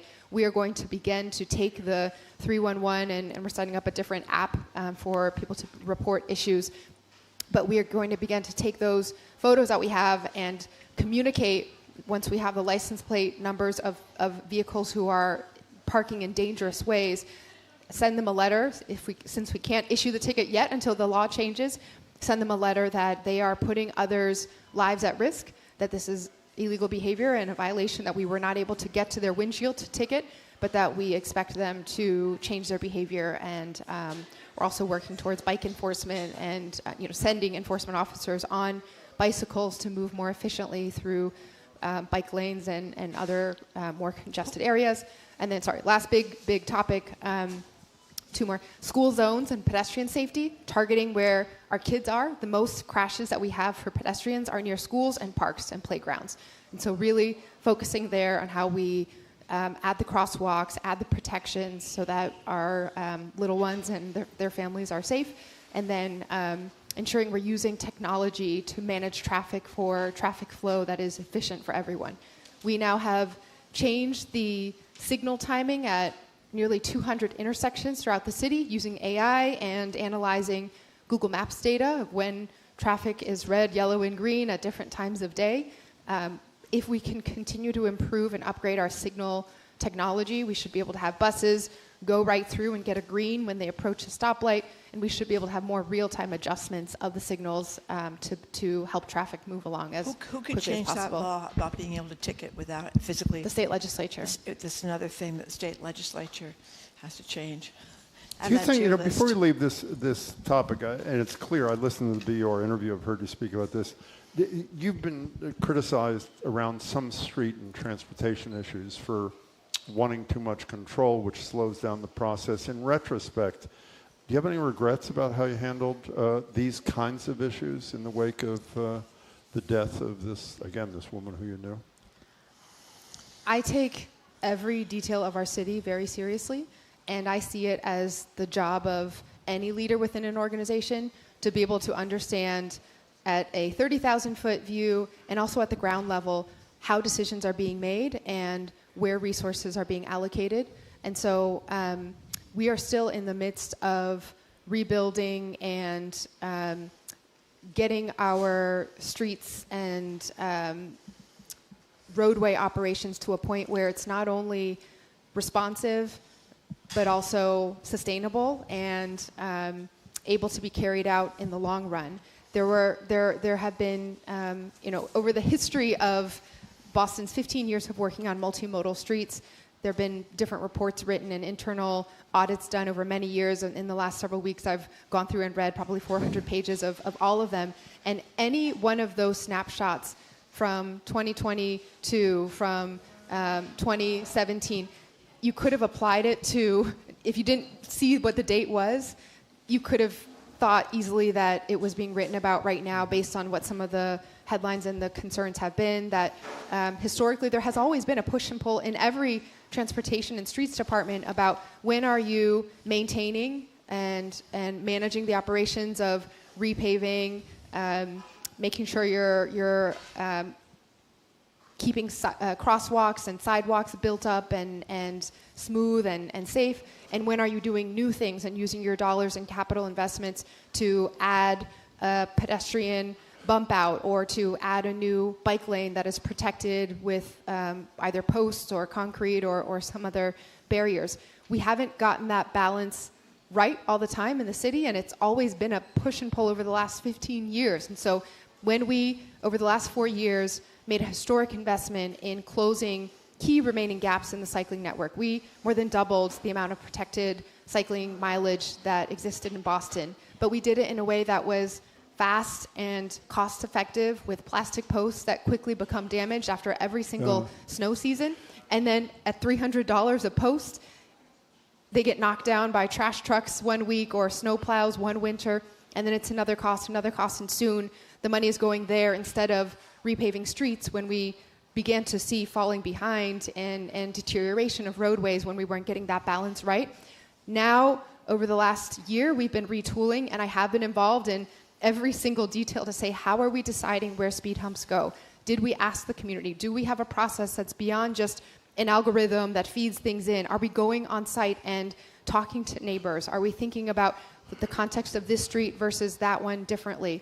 And are we coordinating all of our processes so that instead of thinking, do we put our dollars to repaving so we have smooth streets for drivers, or do we, and bus riders and cyclists, or do we build new things so we can improve safety and urgently close gaps that are there in safety? We have to do both so that our repaving is driven not only by how deteriorated the road is, but also by where the most urgent safety concerns are. And anytime any street is being repaved, that's when you also go in and look to see, should we add a crosswalk? Should we change the configuration? So very quickly, do you think the criticism has been unfair of your involvement in this? There's no fair or unfair. I think the reason why Boston is the best in so many categories is because we hold ourselves to really high standards, and that is the role in city government, to take any bit of feedback, criticism, complaint, or raising a concern or a fear that someone experience that someone tells you, and to really think about what are the options to translate this into something better? What can we do to fix the situation? And how do we then ensure that that is also what the larger community needs in terms of balance, and that what's good for cyclists is good for drivers. And I think we've created this false dichotomy between the two camps. But when we do our services right, when we do our community engagement right, when we do our street design right, we're able to serve everyone's needs. That's Mayor Wu. If you want to talk to her, 877-301-8970. Craig is at the Boston Public Library microphone. Craig, go ahead. Hello, Craig. I have a question about the elections that are upcoming. There's a rumor. I'm going to be a poll worker in Charlestown. There are rumors that there are going to be federal agents coming into the poll stations. And is your office, or is there any guidance from the state regarding how that's going to be approached? Yes, it is. As we know, more than a rumor. First of all, I like your shirt. I love your shirt. We got to bring back the vibes. We did get notification through social media that we are among the handful of cities that the Trump administration is planning to send federal election monitors to. We run safe, secure, free elections every year with multiple avenues to vote. The primary election is September 1st this year, so it's coming up very, very soon, and mail ballots have already gone out the door to the first wave of residents who requested them. So residents are voting now by mail. You also have early voting starting very soon in a couple days, and then Election Day, September 1st. So we will be monitoring the monitors in this situation, but we have been working very closely with the Secretary of State's office to ensure that we have the latest technology. Now all of our poll workers using what are called poll pads, so that we can check in every voter, know how many ballots are given out, how many are needed, monitor the supply of all the ballots. The upgrades in technology over the last year and a half have been really, really intensive, and our elections department has worked incredibly hard, done a great job on that, and we are prepared to administer elections as we always do, including in this current federal context. Craig, thanks for your call. You know, before we take a break, I'm just thinking about what you said in the first 30 minutes here. The mayor of Boston learned about federal monitors being targeted at Boston from social media. Marjorie asked you a question about is there an ICE facility on the way in downtown Boston. You've done Freedom of Information requests. Can't get a response from our own government. This is not, you're not asking Vladimir Putin to... responding to us. They're attacking us. They're suing us. They're taking away our funding. They're doing everything they can to undermine the places that prove why they are wrong about everything. Their philosophy under this current administration at the federal level is that public is bad. Public is where you meet people who look different than you and speak a different language or worship differently or love differently. And when public gets together, that's when billionaires can't make as much money.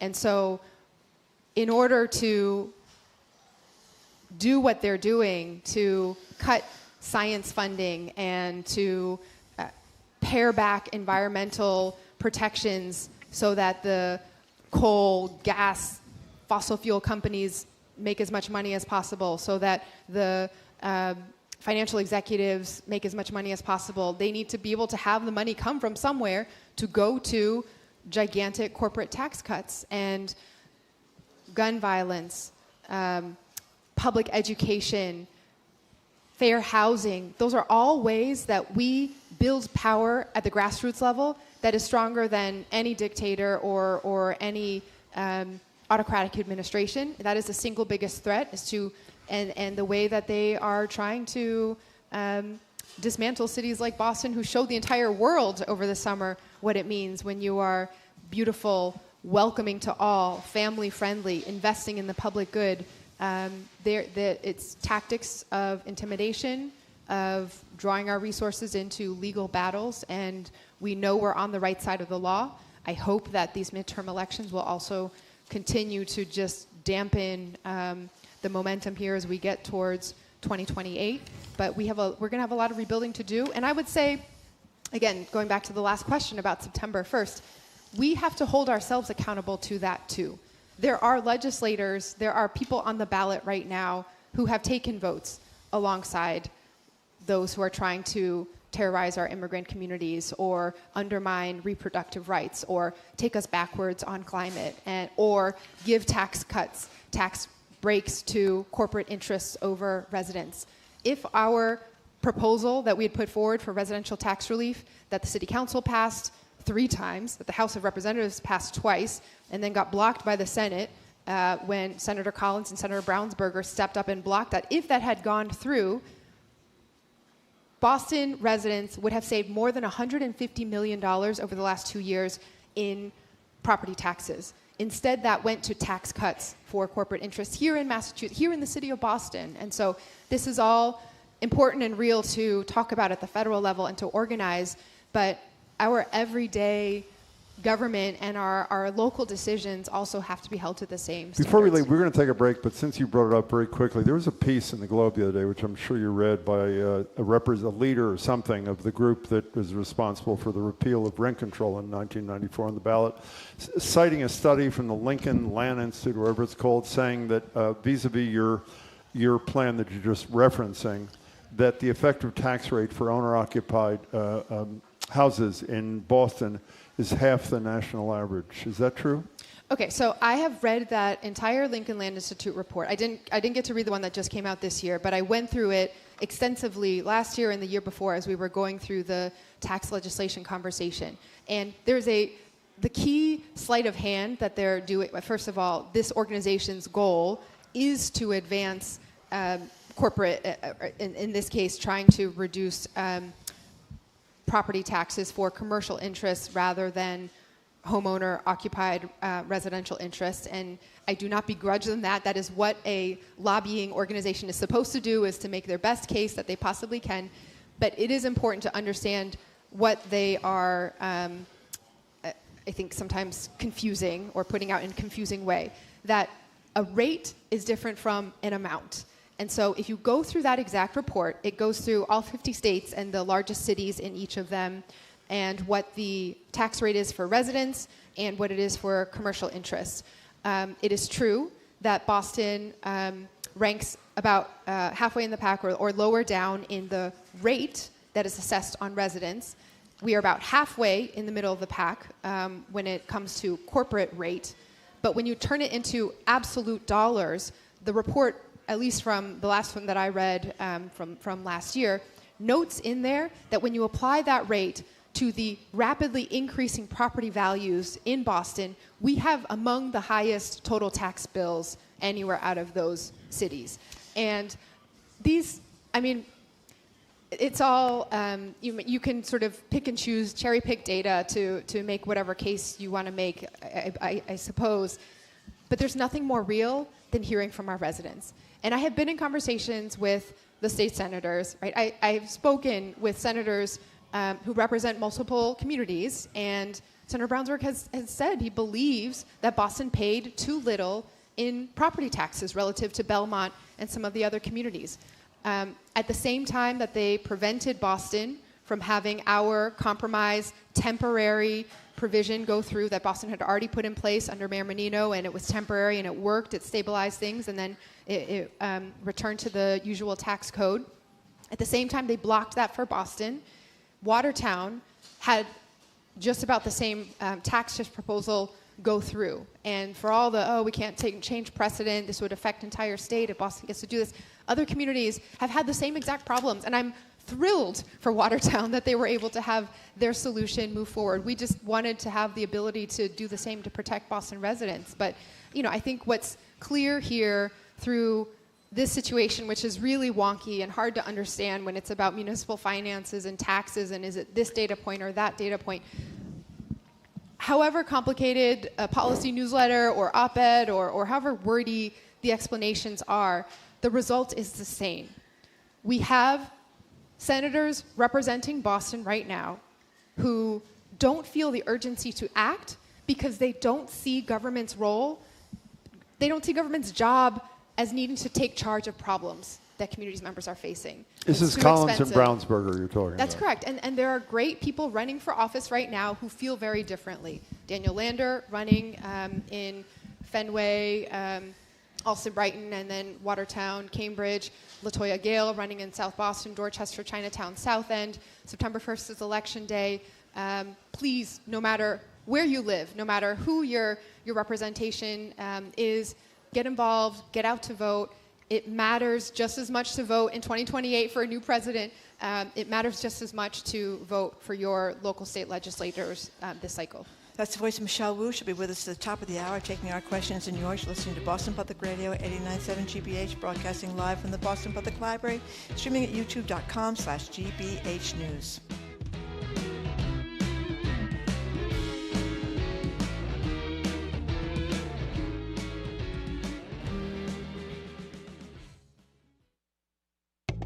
New federal student loan caps are taking effect, and some students are reconsidering where or if they can afford to go to graduate school. Because of these new restrictions, this is no longer seeming like a possibility.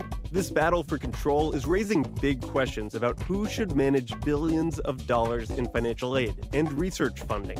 I'm Kirk Carapezza. We're examining the growing power struggle over the future of American higher education on the latest episode of College Uncovered. Find it wherever you get your podcasts. Our programs are made possible thanks to you. And Bryant University, where students can build connections on campus and across industries, gain hands-on experience, and graduate ready to lead day one. Learn more at bryant.edu. And Innuendo in Natick, presenting Hunter Douglas Duet Architella PowerView shades for homes and offices. Hunter Douglas PowerView automation, measured and installed by their technicians at Innuendo and Innuendo.com. And Boston Medical Center, regionally ranked 4th for cancer care in Massachusetts by U.S. News and World Report, dedicated to meeting patients where they're needed most for over 30 years. And Harvard Business School Baker Library, featuring an exhibit on Muriel Siebert, the first woman to buy a seat on the New York Stock Exchange, open to the public. Details at library.hbs.edu.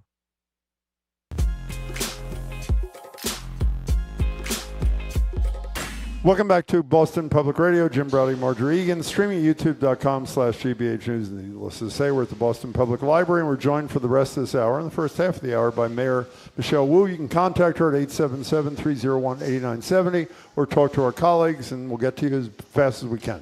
Okay, the mayor, as usual, has brought us presents. Okay. What do we have today? Please pass this along to a little one in your life. These are from our Boston Reads program, where we're trying to encourage literacy and really the experience of reading together. So the book Abuela is one that all of our kindergartners will read in school this year. And we have also created story stops now, where you can, out in the neighborhoods, there are stickers on the sidewalk that have a QR code of a particular story you can stop to read. We launched one at outside a fire station that was about Boston firefighters. And anyway, this is summer fun as we're starting to move into back to school and getting our readers engaged. Okay, Dolliver, can I take this one here? Oh, sure. Dolliver from Northeastern, you're on with the mayor of the city of Boston. Welcome. Hi, Mayor. I was wondering if you've been following the ongoing crisis of the Boston Symphony Orchestra. If so, I'm sure you're familiar with the Red Flower campaign, which was actually started by two Boston residents in support of the BSO musicians, as well as Maestro Andres Nelson.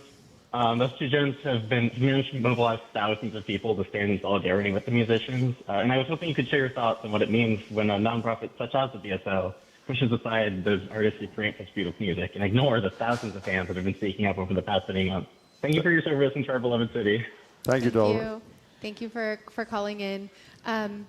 You know, as at least Jim and Marjorie know, the BSO has a very special spot in my heart. It was the first kind of expenditure that I made as a young professional before I could really afford it to have a young professional subscription to the orchestra to be able to go. And I've now had the chance to see how involved they are in the community and to even play alongside some of the incredible artists and musicians who are there. And it is deeply painful to see a rift and rupture in the various parts of this institution that the city leans on so much. You know, I don't know the ins and outs of every part of what's happening. I do know that the musicians have continued to produce just gorgeous, unbelievable sound and concerts and continue to share their love with the city and at Tanglewood with the larger community. And I also know that organizational change is really hard all the time. In our institution in the city of Boston, there are, you know, conversations every day about what direction we should take the city. And to be able to have processes in place or to be able to have leadership that is fully aligned is really important across all the different pillars of that. And so I am going to continue supporting the institution, and I know Chad has been a great partner for the city of Boston when it comes to expanding our Boston Family Days and doing work directly in the community.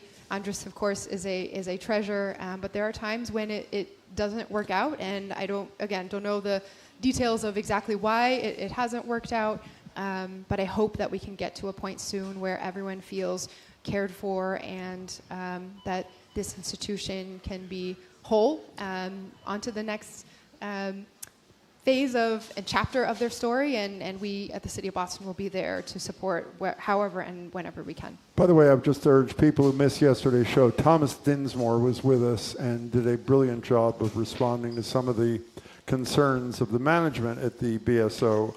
That's available at youtube.com/GBH News. Charles, I'm sorry. Oh, no, go ahead. Charles is at the mic. Hello, Charles. What's up? Hello. Hello, Mayor. Hello. I'm a proud special education teacher with Boston Public Schools. Thank you for your service. So I just wanted to get an understanding of where you stand on the budget cuts that are going to be made for this year. Boston, well, our budget is done and being implemented at this point. I will say just in terms of how we get to set our budget every year, revenues and taxes are bound by Prop 2.5, and as long as Boston, unlike most other cities in the country, cannot make our own decisions about how to fund city services, we're sort of buckled in, cinched really tight by that 2.5% limit, when every year other costs for inflation, for healthcare, to support our workforce are going up by far more than 2.5%. So this last year, our budget projections, every time we got updates on how healthcare was going, they got worse and worse. Usually you plan for the worst and then it gets better. But this year, a combination of different factors, but we had healthcare costs go up by 20% in terms of what the city was being charged. And at the same time, enrollment, as you know, enrollment patterns across the country have shown the number of students going down, although Boston had sort of stabilized, and then under the Trump administration and their immigration policies began to decline again. We did make some very painful adjustments that probably should have needed to have been reckoned with many years ago in terms of keeping programs or buildings open that were not matching where the enrollment patterns were actually going. And so when it comes to budget cuts, the total budget for the city went up compared to last year. Our revenues went up compared to last year. BPS and the dollars allocated to the Boston Public Schools went up by more than any other department relative to all the city departments. But the issue is that it wasn't enough, because costs have been going up so much on those fixed things that we can't control, that are just, we're in a really high inflationary period. And so it is incredibly painful. I think if we were not subject to the strict constraints of Prop 2.5, or if we had not had just an outright rejection of our ideas and compromises at the state Senate that we had put forward around revenue, or if we had had any of our proposals that we've sent up to the State House for more revenue, like transfer fee that would have funded affordable housing, which could have then freed up funding for other things, or more funding for MSBA that would help redo even more school buildings. There are ways that we need to be getting at the underlying issue here. We only can spend what we have to spend. And when costs are going up so fast, the system that was put in place isn't working for cities across the Commonwealth. A record number of cities had to go to the ballot to ask for Prop 2.5 overrides. And sometimes by just a couple dozen votes, they did not get the authorization to increase their revenues and had to cut firefighters and police and teachers. And we have not had to make direct cuts for budget purposes alone. We did make adjustments on enrollment so that we preserve the student-teacher ratio and sort of went back to the truing up of the baseline that, again, should have been reckoned with a while ago. But I'm very concerned that it may get worse before it gets better. And we need every city's plight right now to be recognized, that the funding systems aren't working out how they need to be in this current economic environment. My kids are in the Boston Public Schools. We're getting ready for back to school. I was just at ALI, August Leadership Institute, with all of our school leaders and the superintendent earlier in the week.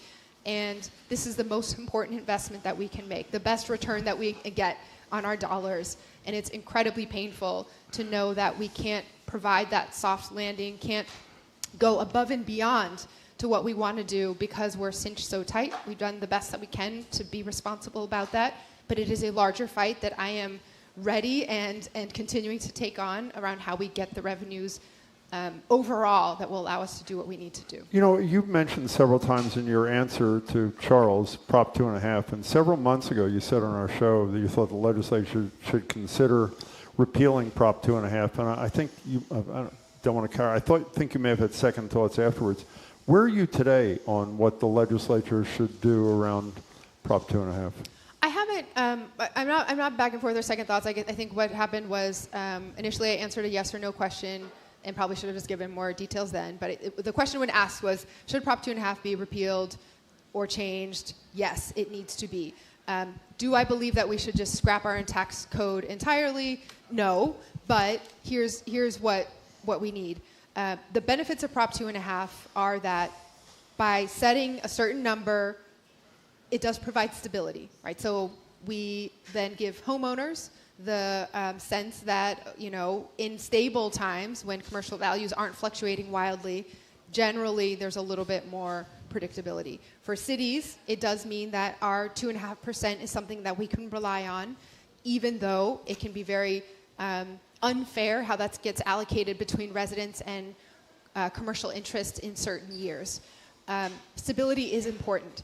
However, Prop 2.5 was designed at a time when they were not, I don't think, ever anticipating inflationary costs, the rate of inflation being way higher than 2.5%, like 10 times higher in certain cases. And so cities need to be able to have the flexibility to make the investments that count. And so what should they do? Just give you the power to tax locally rather than, what should they do?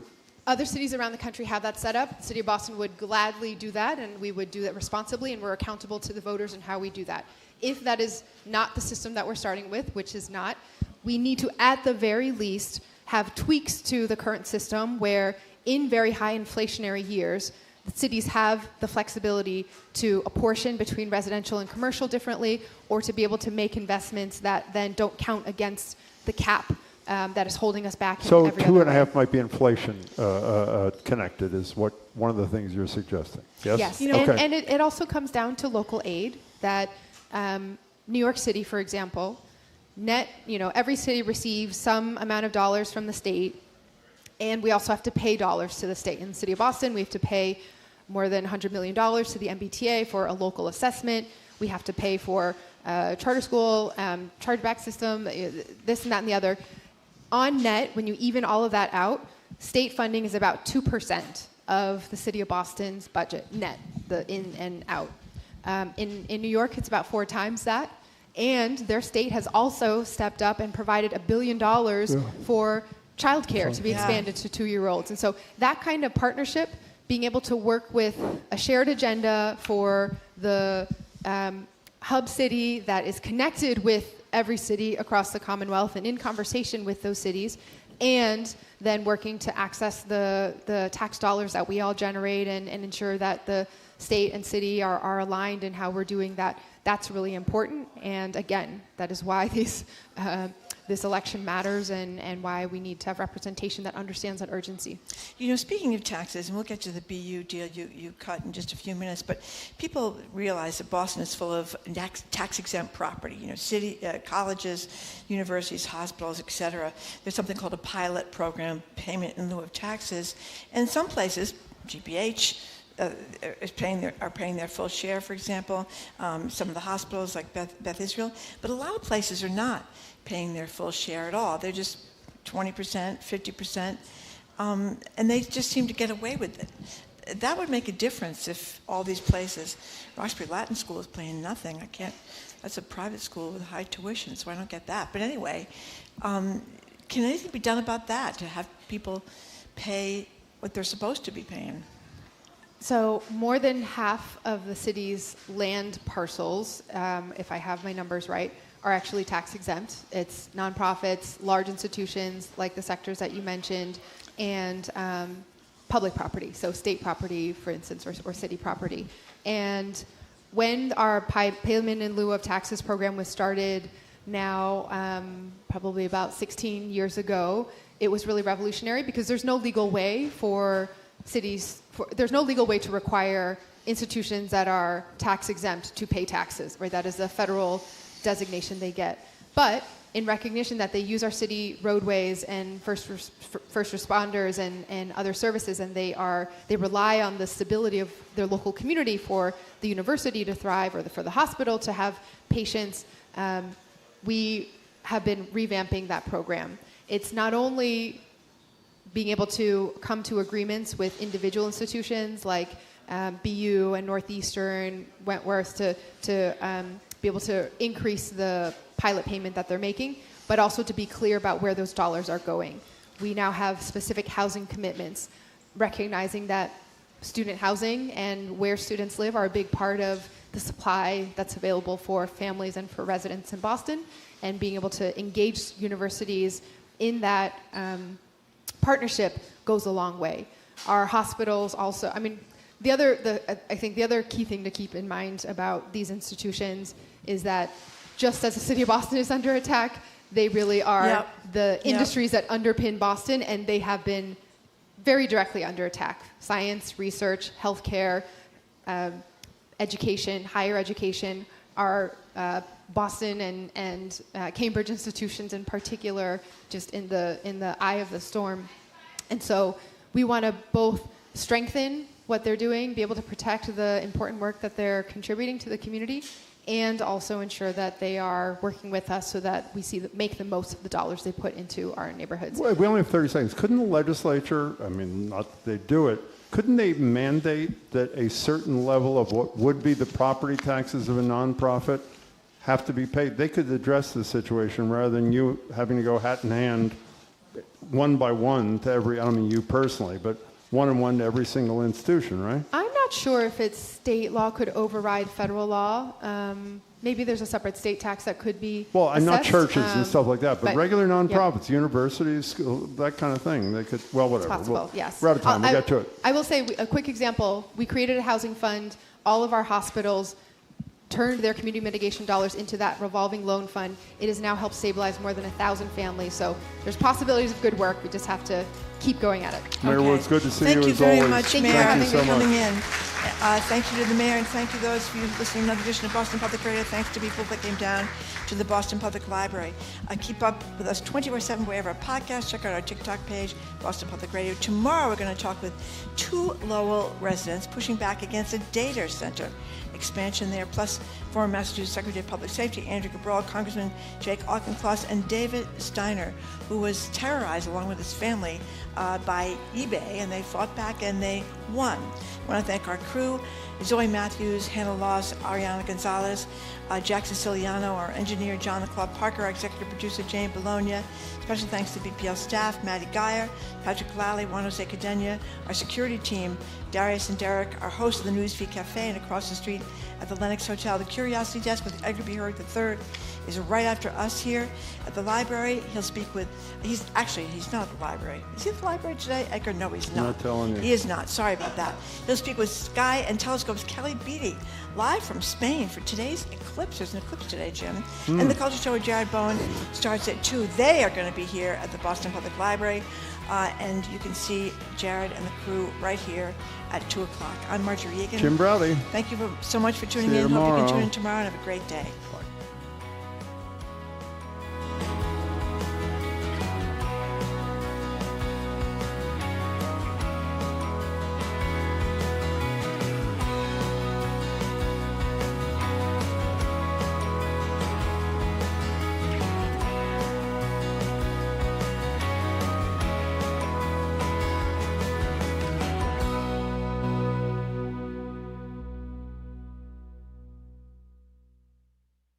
From the stories of centuries past to discoveries that will define our future, How Did We Get Here's, how-tos, and more.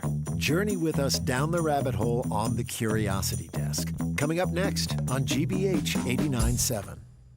Support for GBH comes from you. And PNC Bank, who believes when you pay attention to the details, amazing things can happen. Like when you check the pockets of a jacket you haven't worn since last fall and find $20.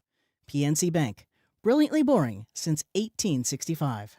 And Gloucester Stage, presenting Dalloway, First Love by Lindsay Joel, a modern coming-of-age romantic comedy prequel to Virginia Woolf's beloved Mrs. Dalloway. Starts Thursday, August 13th. Tickets available at gloucesterstage.com. You're listening to 89.7 WGBH HD1 Boston. Online at gbhnews.org. GBH News. What matters to you? I'm Edgar B. Hurd III. Today on the Curiosity Desk, for the first time since 1905, folks in Spain will be treated to a total solar eclipse. Sky and Telescope senior editor Kelly Beatty has spent the last 35 years following solar eclipses around the globe, and this one's no different. He'll zoom in from Alcanyi. After that, we meet the woman leading the Center for Coastal Studies, a nonprofit based out of Provincetown that, among other things, has been leading life-saving rescue missions for whales off of Massachusetts. That includes 2 humpback whales in 2 days last week. Whew! After that, in the market for a car but not sure where to start, and not sure how to scrounge up enough money to afford even a lemon, we've got a financial planner joining to help answer your questions. Give us a call or text. It's all ahead this hour on the Curiosity Desk. Live from NPR News in Washington, I'm Kristen Wright. Inflation cooled a bit last month as gas and grocery prices fell. NPR's Scott Horsley reports on the latest cost of living figures from the Labor Department. Consumer prices in July were up 3.4% from a year ago. That's a slightly smaller annual increase than the month before. Prices rose just 0.1% between June and July. Rising rents and airfares during the month were partially offset by falling prices for gasoline and groceries. Gasoline prices are still much higher than they were a year ago. Electricity prices are also climbing faster than overall inflation. Stripping out volatile food and energy prices, core inflation was 2.5% over the last 12 months. Easing inflation will be welcome news for the Federal Reserve. The central bank has promised to bring price hikes under control. Scott Horsley, NPR News, Washington. The results of the latest round of primary elections are mixed. In Minnesota, Democrats back the more progressive candidate in the U.S. Senate race. Clay Masters from Minnesota Public Radio says immigration has been a key issue there. The state's Lieutenant Governor, Peggy Flanagan, she won. The race between her and Congresswoman Angie Craig was really centered around President Trump's immigration crackdown this past winter here. That's what you heard a lot from in the ads. There was, more than 3,000 federal agents that aimed at deporting undocumented immigrants that came to the state last winter, ultimately led to the fatal shootings of Renee Good and Alex Preddy. Flanagan recently, regularly, really went after Craig during the primary for a immigration bill. Craig said she regretted that vote. Flanagan will face Republican and former sports journalist Michelle Tafoya in November. If elected, Flanagan would be the first Native American woman to serve in the Senate. President Trump took a secret flight out of Turkey last month after Israel warned the U.S. of an Iranian threat against Air Force One. NPR's Daniel Estrin reports that's according to a person familiar with the matter. Israel had intelligence of a possible threat of Iranian missiles toward Air Force One and shared that intelligence with the U.S., according to a person briefed on the matter, not authorized to speak publicly. The warning prompted Trump to be secretly flown out of Turkey on a different plane. Air Force One flew separately. That news was first reported by the Washington Post. When asked about it late Tuesday, Trump said he was following instructions from the Secret Service. With no progress toward reopening the Strait of Hormuz. Daniel Estrin, NPR News, Tel Aviv. The death toll from Monday's earthquake in Colombia has risen to more than 250 people. You're listening to NPR News from Washington. GBH Radio Newsroom in Boston, I'm Judy Ewell. From the GBH Radio Newsroom in Boston, I'm Judy Ewell. Authorities are expected to say more this afternoon about a death investigation in Acton. A woman and a teenage boy were found dead inside a home on Martha Lane during a well-being check last night. Police took a third member of the household, 17-year-old Arjun Aravind, into custody. Middlesex County DA Marion Ryan and Acton's Police Chief Douglas Sterniolo discussed the investigation. They are related. We're not going to discuss the nature of that relationship. As you can imagine, family notifications are not complete. First and foremost, I just want to say that our thoughts are with the family. Obviously, this is a tragedy for everybody involved. Authorities haven't released the names of the deceased. West Nile virus has been discovered in a mosquito sample in Worcester. According to the State Department of Public Health, the state says no human cases are reported and the city's risk level is moderate. Officials say truck-mounted pesticide spraying will get underway tomorrow in the general area where the virus was reported, but residents can also opt out of having their property sprayed. A partial solar eclipse is due to peak within the hour in Massachusetts. The U.S. is outside the path of totality, so only about 16% of the event is visible during the peak of the eclipse. NASA advises wearing special glasses for solar viewing before you look up at the sky. In sports, the Red Sox going for a win against the Blue Jays tonight. A sunny, beautiful summer day, highs in the 80s this afternoon. Clouds tonight, lows in the 60s. Sunny tomorrow, a chance of showers. Right now it's 85 in Boston. Support for NPR comes from Schwab, offering the Schwab Teen Investor Account, where teens can gain hands-on investing experience. It's co-owned by parents and teens, so parents can monitor the account while teens learn how to invest. More at schwab.com. This is NPR.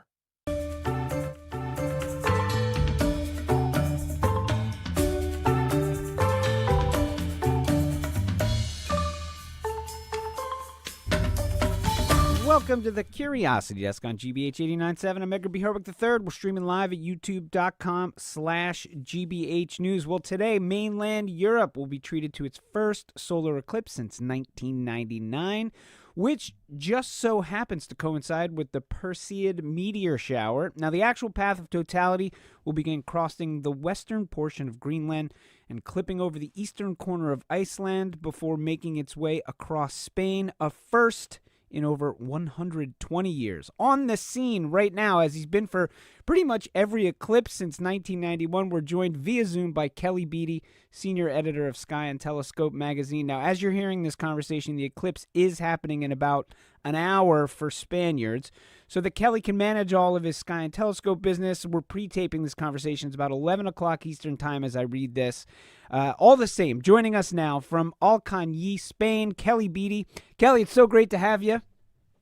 Oh, always a pleasure, Edgar. How are the vibes in Alcañí right now, just a few hours before the big event? Yeah, this is a town of 17,000 people, and they are bananas. They have been anticipating this partly because they know we were coming. We have 80 people in our group. This place we're at is called a Parador. It's a converted castle. Now it's a hotel. And we booked this place 5 years ago. 5 years ago? 5 years ago. So we are quite the toast of the town. I just had lunch with the mayor, and it's all good. The position here, as you mentioned, we are in the path. The path's only about 180 miles wide for this, and so as that moon shadow literally crawls across the earth, you have to be in the right place at the right time. Not unlike what happened in 2017 and 2024 in the United States. These eclipses of the sun, total eclipses, happen about every 18 months. And it's been 2.5 years, so we're overdue. We're just desperate to see totality. How's that? I mean, obviously, if you're going to have an eclipse of the sun, you need a day where you can kind of see the sun. You don't want too much cloud cover. How's the weather looking? Yeah, that's a good question. We picked Spain over Greenland and Iceland, which would have sure been a lot cooler this time of year, let me tell you. Yeah. Because the weather prospects based on decades of satellite imagery were the best here. And it's panning out. We have beautiful clear skies. One thing we are dealing with is, like Canada some months ago, Spain has had a lot of wildfires. And so there is some haze in the sky, but that should actually improve the drama of the effect. We'll see. I'll let you know in a few hours. You listen to the Curiosity Desk. We're talking with Kelly Beatty from Sky and Telescope. He's on the scene of a total solar eclipse in Alcañí, Spain. So who do you have with you? Like, who goes to Spain for an eclipse? What's the mix of folks? Yeah, there's a word for people like me who are eclipse junkies. It's called eclipsophile. And, there had been a few thousand of us worldwide, but those two eclipses in the U.S. just swelled the numbers. So people just want to do this. And the thing is, we may or may not see the eclipse. I think we're going to be lucky today. But even if you don't, you're someplace exotic, someplace you've always wanted to go to. And so that it just makes it a complete package. And so these people that are coming with me are pretty eclipse savvy. As I might have mentioned, we rented and chartered this hotel 5 years ago, and we've been sold out for at least 2 years. So as you say, you've got a lot of eclipsophiles with you. You yourself, I guess, are categorizing yourself as an eclipsophile. I mean, why? Like, what is it about eclipses that keep you going? Like, are you not sick of this? Like, how many eclipses have you seen? Do you know how many, or have you lost count?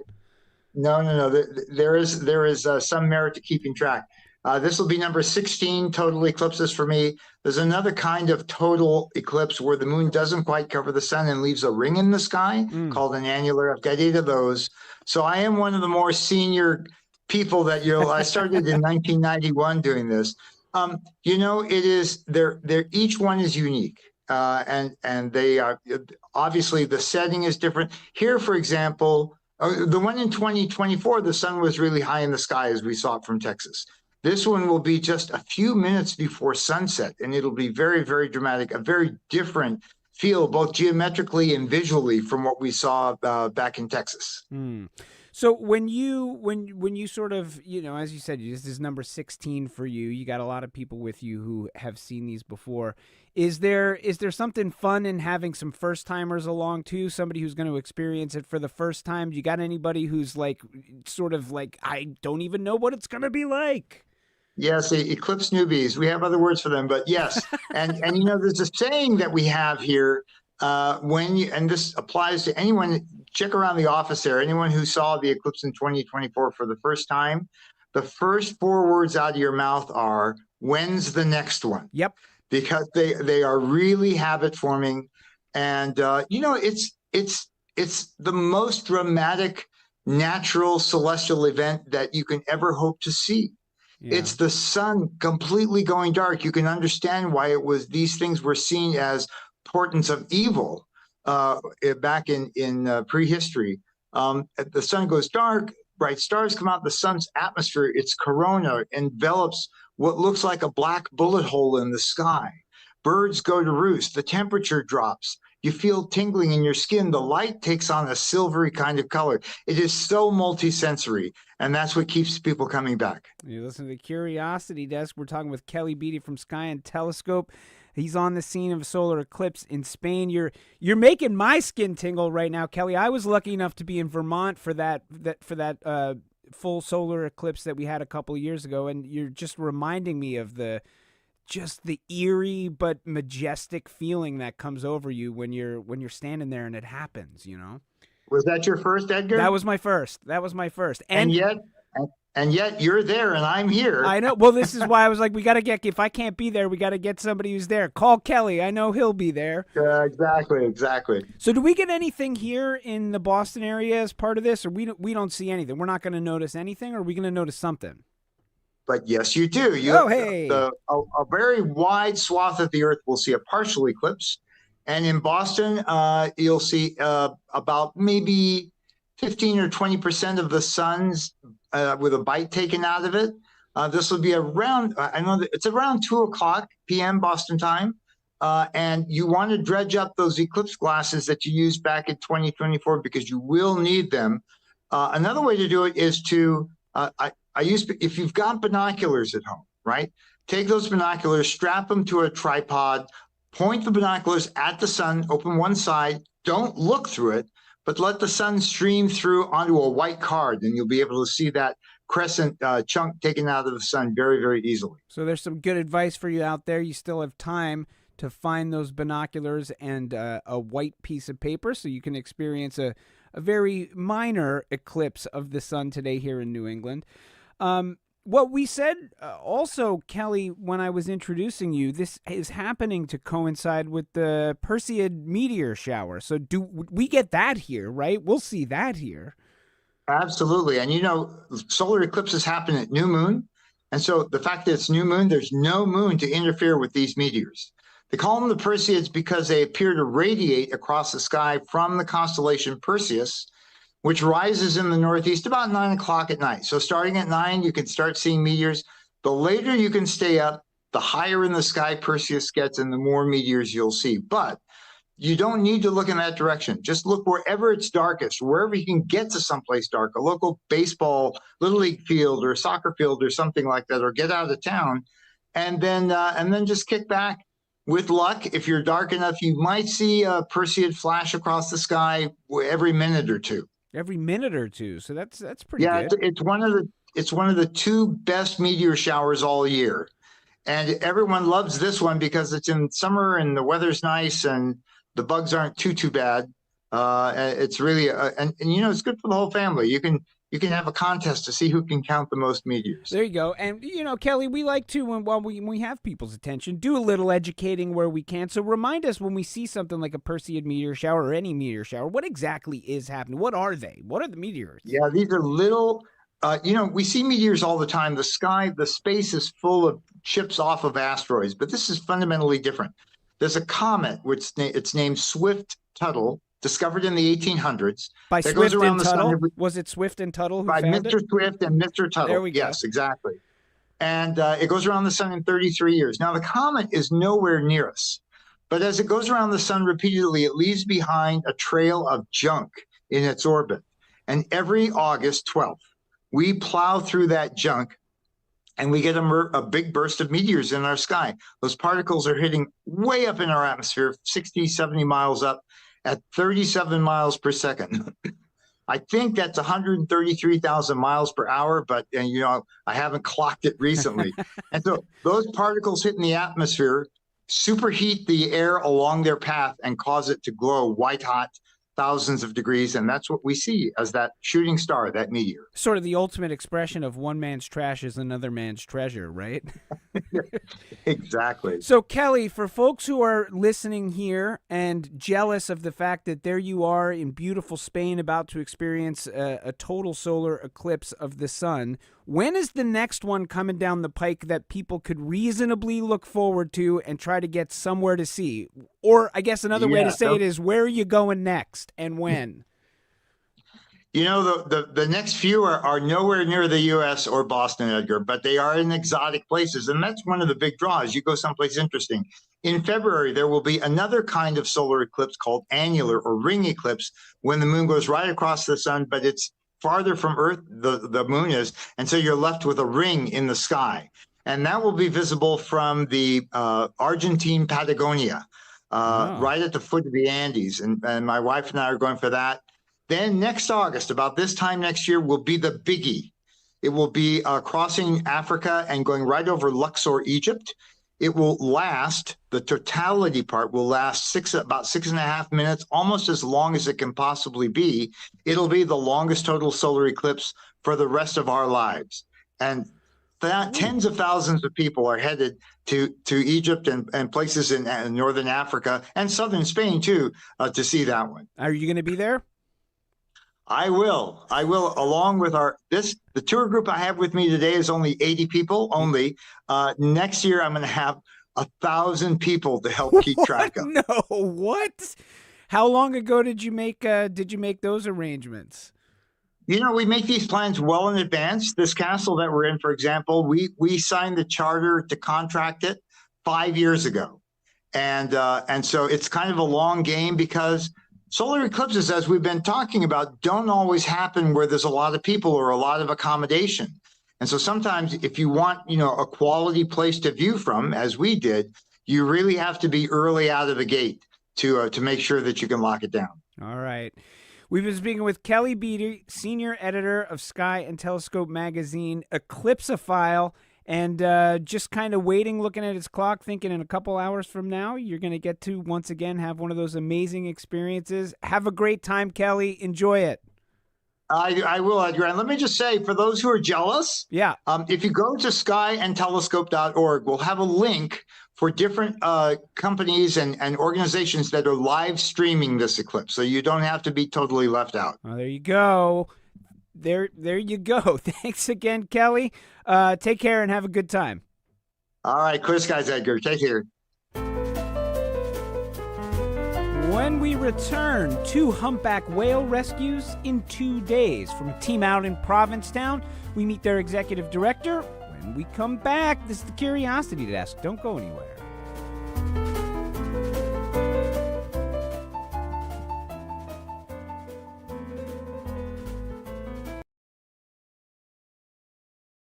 Summer extreme heat has made cities around the world increasingly dangerous places to live. Baking streets, taxing infrastructure, and turning something as ordinary as waiting for a bus into a health risk. Mahesh Daas, president of Boston Architectural College, joins us to ask how cities can adapt to a hotter world and whether access to shade should become a civic right. That and more on The Culture Show today at 2 on GBH 89.7. Support for our programs comes from you. And New Bedford Whaling Museum, presenting Melville in our seaport, a 4-day literary and cultural event honoring Herman Melville and the celebration of New Bedford's newly installed Herman Melville statue. whalingmuseum.org. And Brookmeadow at Cobb Corner, an assisted living community offering wellness, care, and support services, including an on-site fitness specialist to help seniors stay physically active. More at brookmeadowslr.com.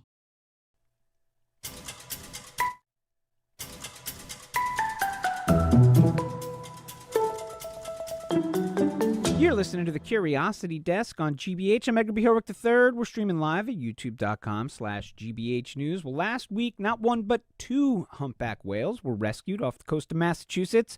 First was last Wednesday, a baby humpback near Rockport. Scott Landry, director of the Center for Coastal Studies Marine Animal Entanglement Response Team, led the rescue. What was it like? Our producer, Olivia Corcio, caught up with him. In this case, the whale was free swimming with its entanglement. And so we had to find a way of getting hold of the whale. We can't physically hold on to an animal like that.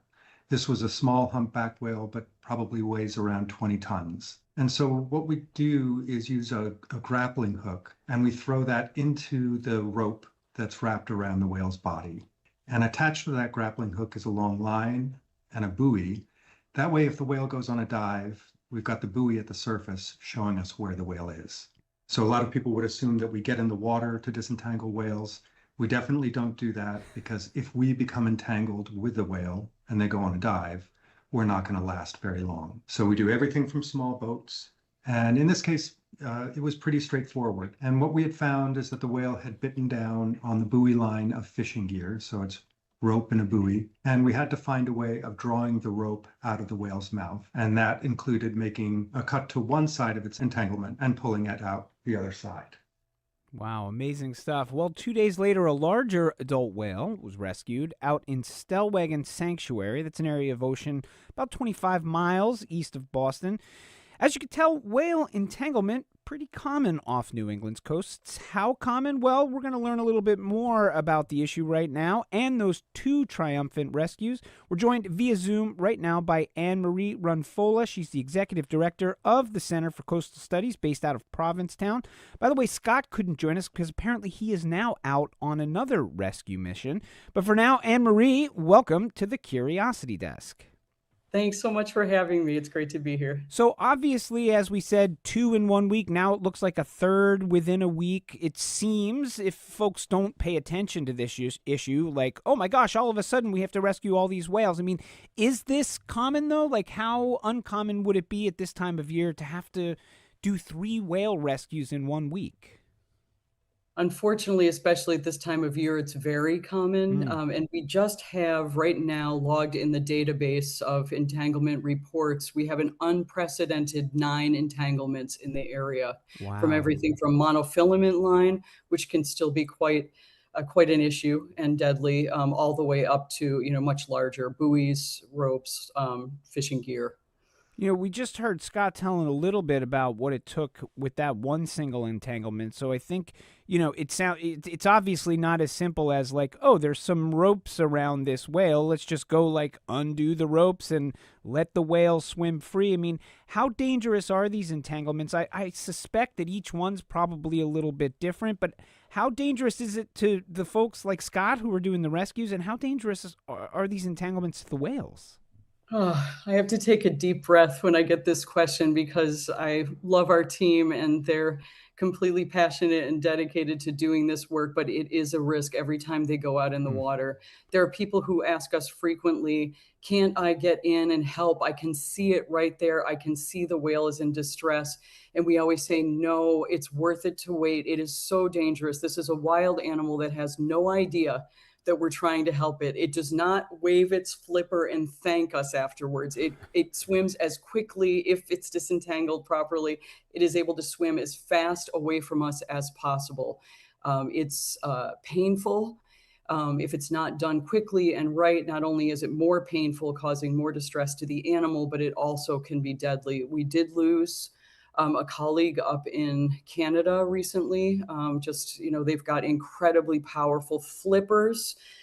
They're flukes. They will do whatever it is to get away. They're in pain. They're scared. The more they move, the more tangled they get, and it's extremely dangerous. So our team is extremely well trained. We've learned a lot over the years. We've trained people in 43 countries to do this work. Wow.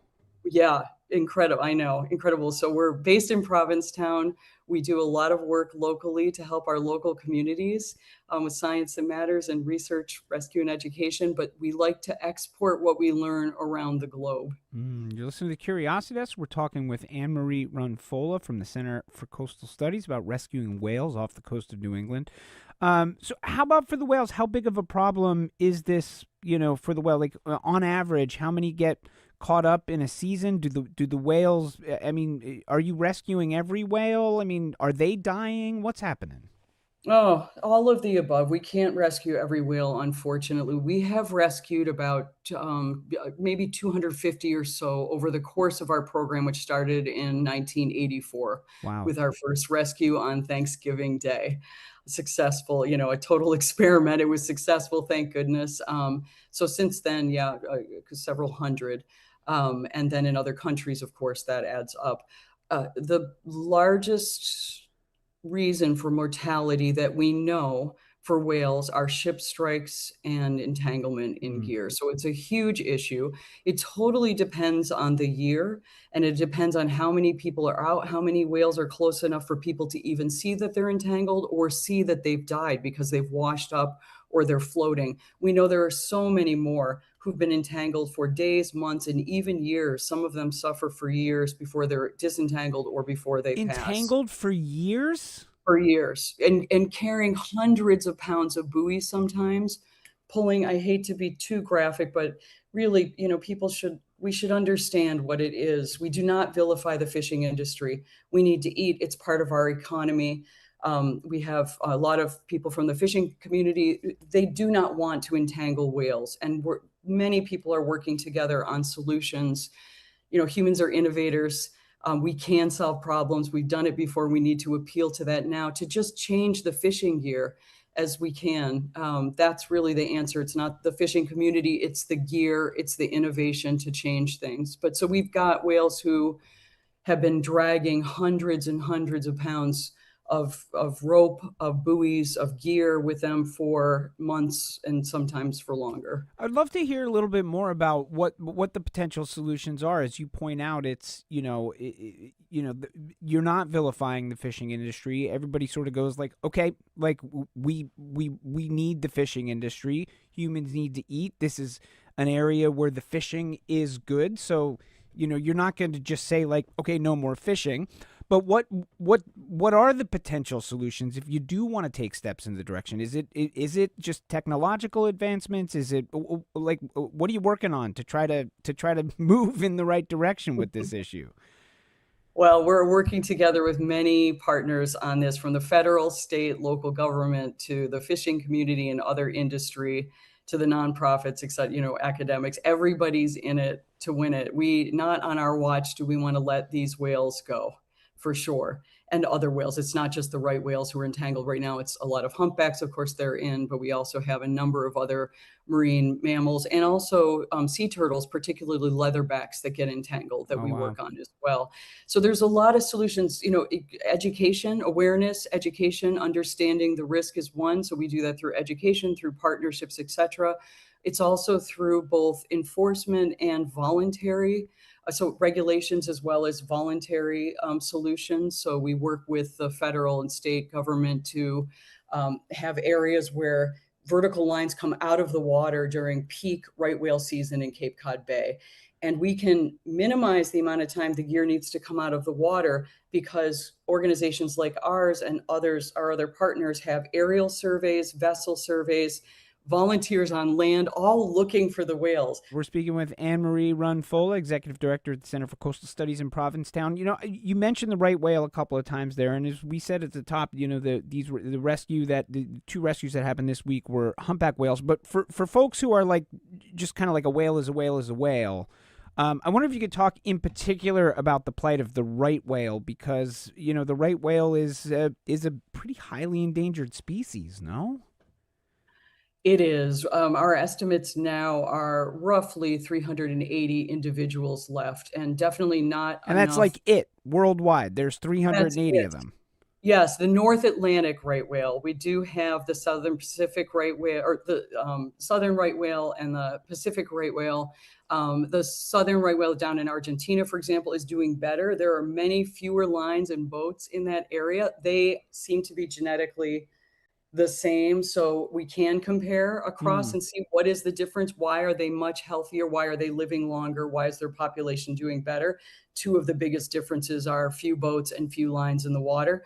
So the North Atlantic right whale that comes up from Florida and Georgia and occasionally from the Gulf of Mexico every year to feed in our waters. Our waters are where they teach their babies to eat and where they feed. We are one of the best buffets in the world in Cape Cod Bay, Stellwagen Bank National Marine Sanctuary in the Gulf of Maine and surrounding area.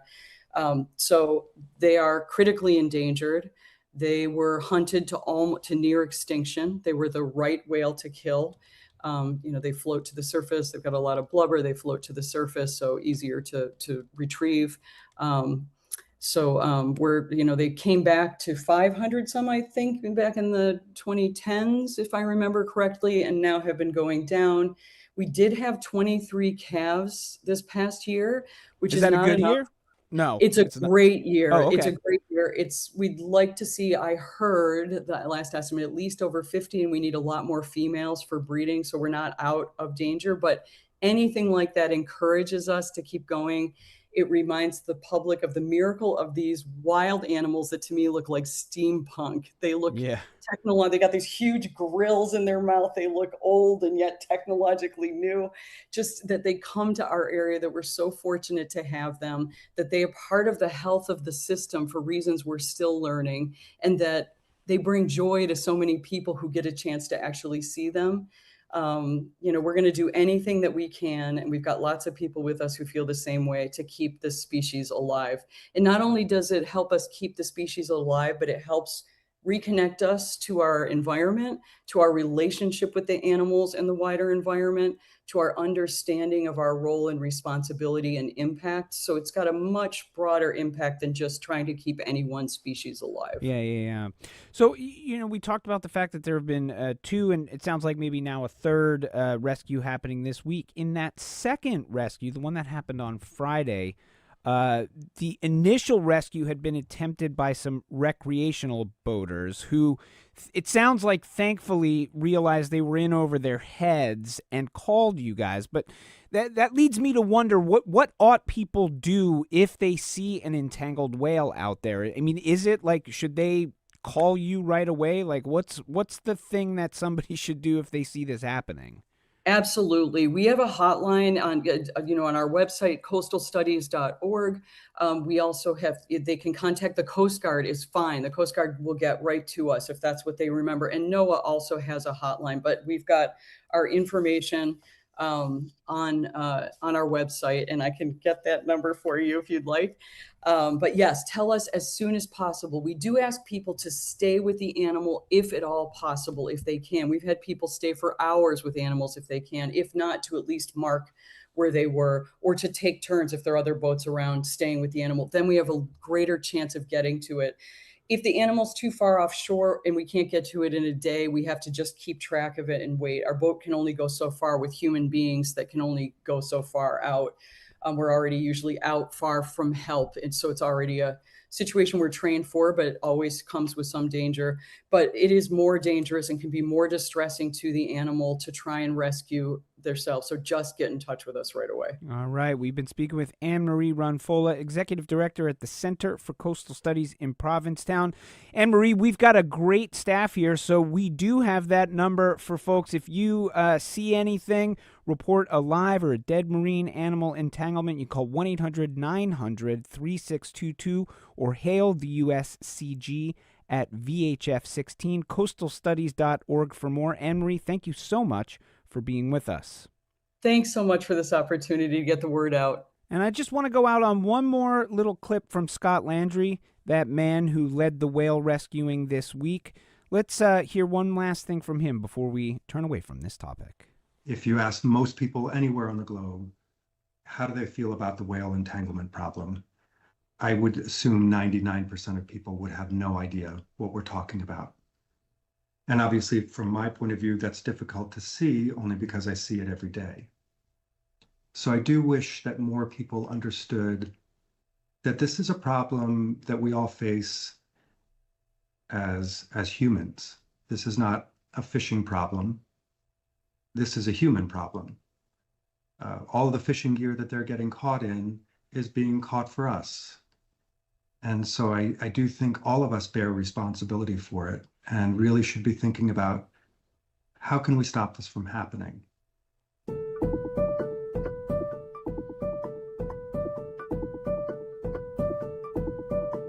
When we return. When you're tight on cash, buying a car can be a daunting prospect. Lucky for you, we've got a financial advisor standing by to take your questions and ours, and maybe she'll be able to help.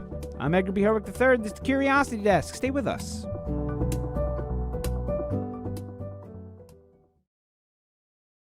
Smith. Today on GBH's All Things Considered, a new report finds the wealth of Greater Boston's Black residents still lags far behind that of white residents. And we'll hear from a family who lost a wife and mother to suicide as local immigrants face severe mental health challenges under the Trump administration. Those stories and all the day's news starting at 4 on GBH's All Things Considered.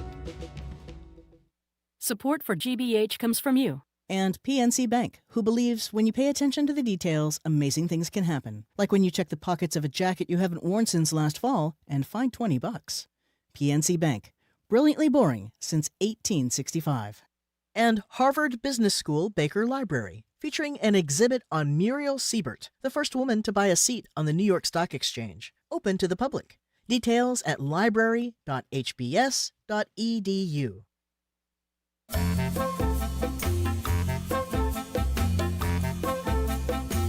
You're listening to the Curiosity Desk on GBH 89.7. I'm Edgar B. Herwick III. We're streaming live at youtube.com/GBH News. Well, buying a car can be a daunting task. There's so many questions. Do you lease or buy, new or used? How do you figure out monthly financing? Do you try to find a car online? Or do you want to go somewhere in person and get scrappy with a car salesman? And obviously, each of us is different. So critically, how do you find the solution that works best for you? If only there was a public radio show that was live on the air that you were listening to right now where you could call and get some sort of advice from an expert.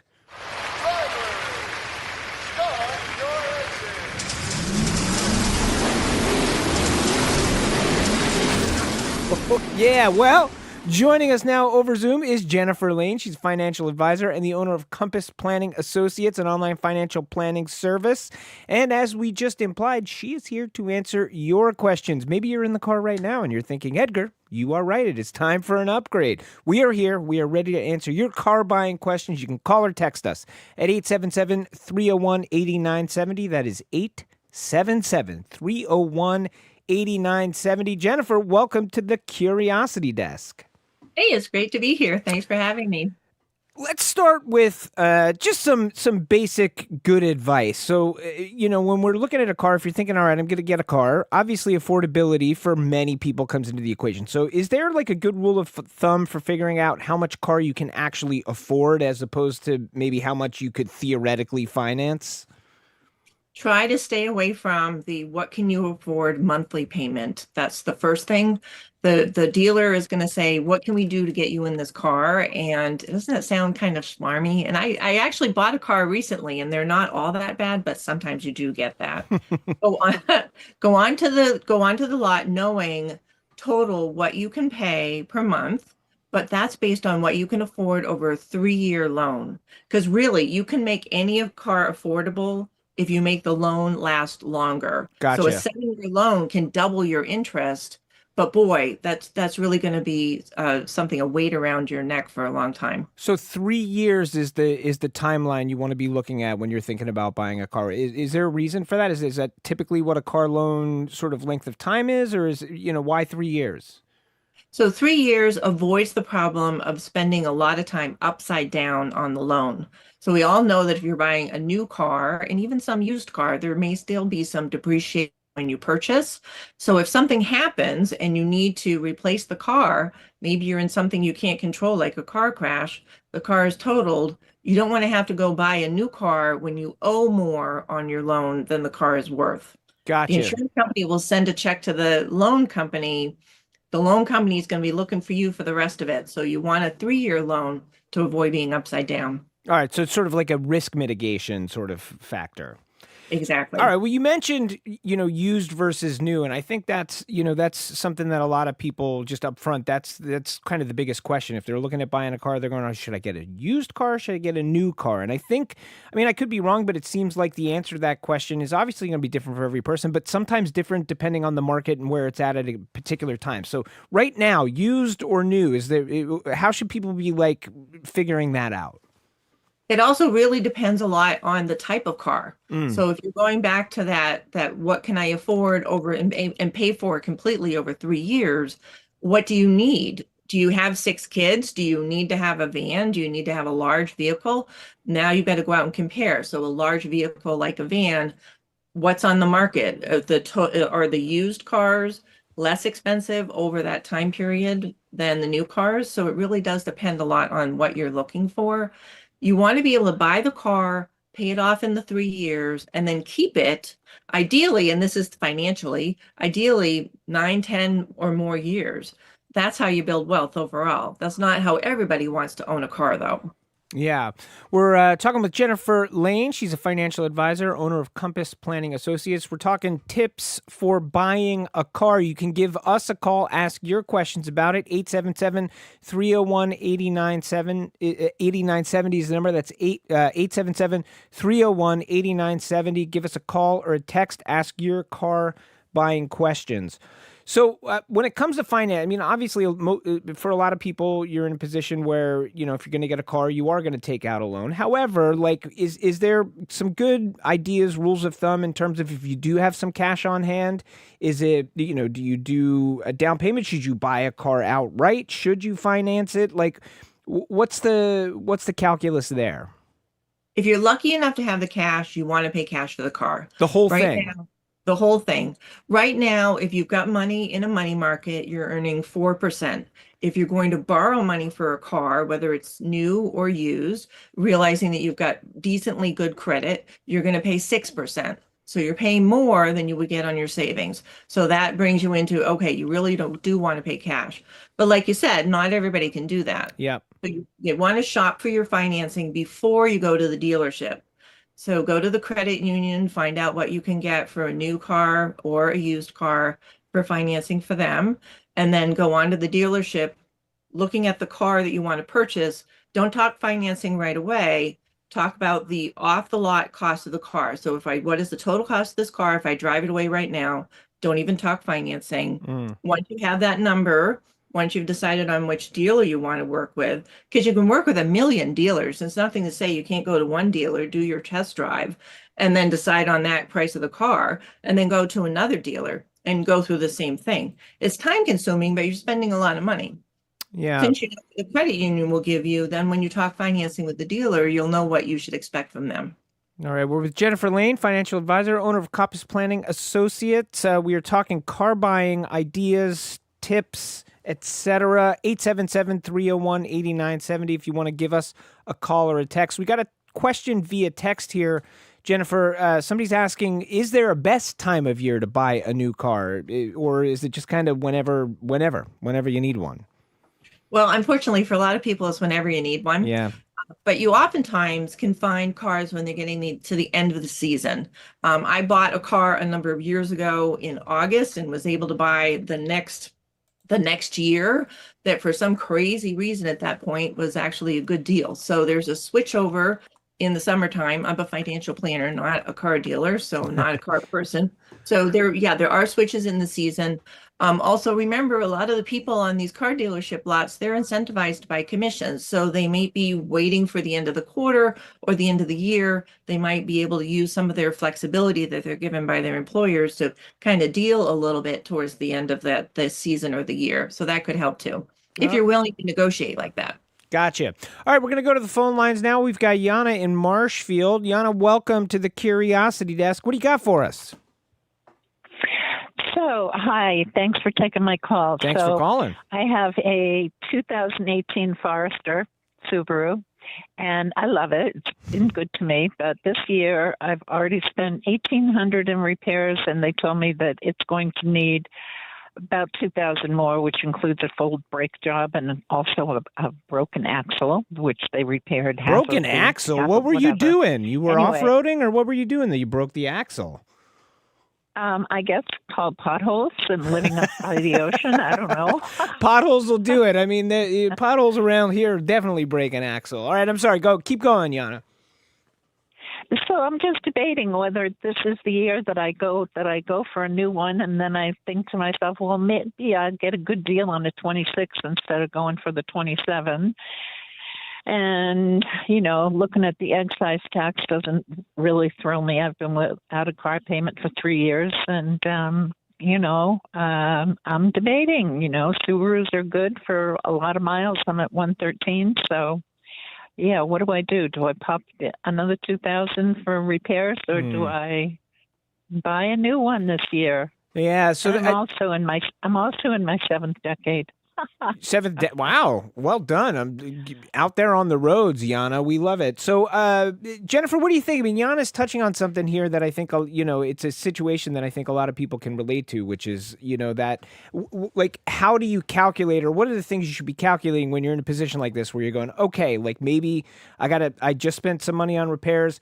I'm probably going to have more coming up. Is this the time where I go ahead and get a new car? Like, what are the variables you might consider in that situation?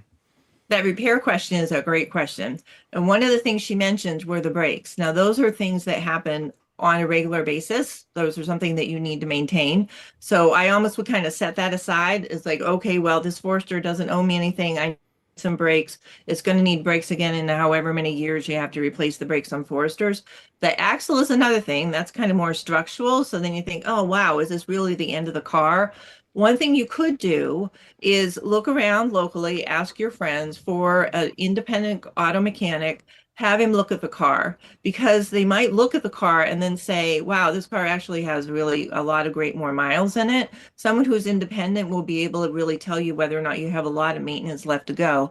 Because if you think about it, a Subaru Forester right now is going to cost you quite a bit of money. So $4,000 for a car that continues to run for many more years versus now taking on a car payment on a $30,000 or $40,000 car. I almost would look at the repairs, so long as a mechanic told you it was still a good car. All right, Yana, so the advice coming your way from Jennifer sounds like, see if you can find an independent mechanic, have them look at what they think may be coming down the pike, and if it's not so many repairs, maybe you stick with it for a little longer. How does that sound?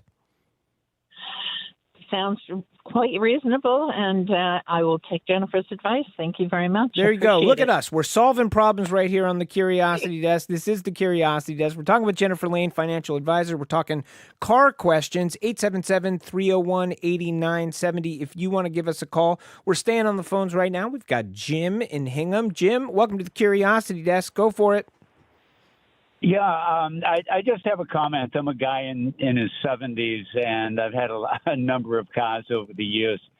And just a bit of advice. Number one, I would learn how to drive my car easily. In other words, don't rapid start, rapid deceleration. Change your oil frequently. I know that there was a lawsuit involving Tesla because Tesla somehow was looking at driving patterns of how people drive Teslas, and depending on how you drive the Tesla, they were reducing the amount of miles you had to drive to have your warranty expire.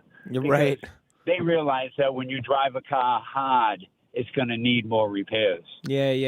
Do you have a question, or just sharing some advice with us as a longtime driver? Just sharing some advice. And another thing that I would entertain is labor costs are going up quite rapidly, and what looks like an expensive repair now, 5 years from now, will be a lot more expensive. I would contemplate getting an extended warranty if you were going to buy a new car. All right. Just because of the rising labor costs. Rising labor costs. But that's my advice. Thank you, Jim and Hingham. We appreciate the advice. Jennifer, warranty is one of those things where Jim is suggesting, from where he sits, probably a good idea to have an extended warranty. In general, how ought somebody kind of calculate that into their sort of cost of buying a car? In financial planner school, one of the classes that we have is why or why not to buy the extended warranty on a car. And usually you're not going to. It's typically a very expensive product. It's kind of an add-on to the actual car.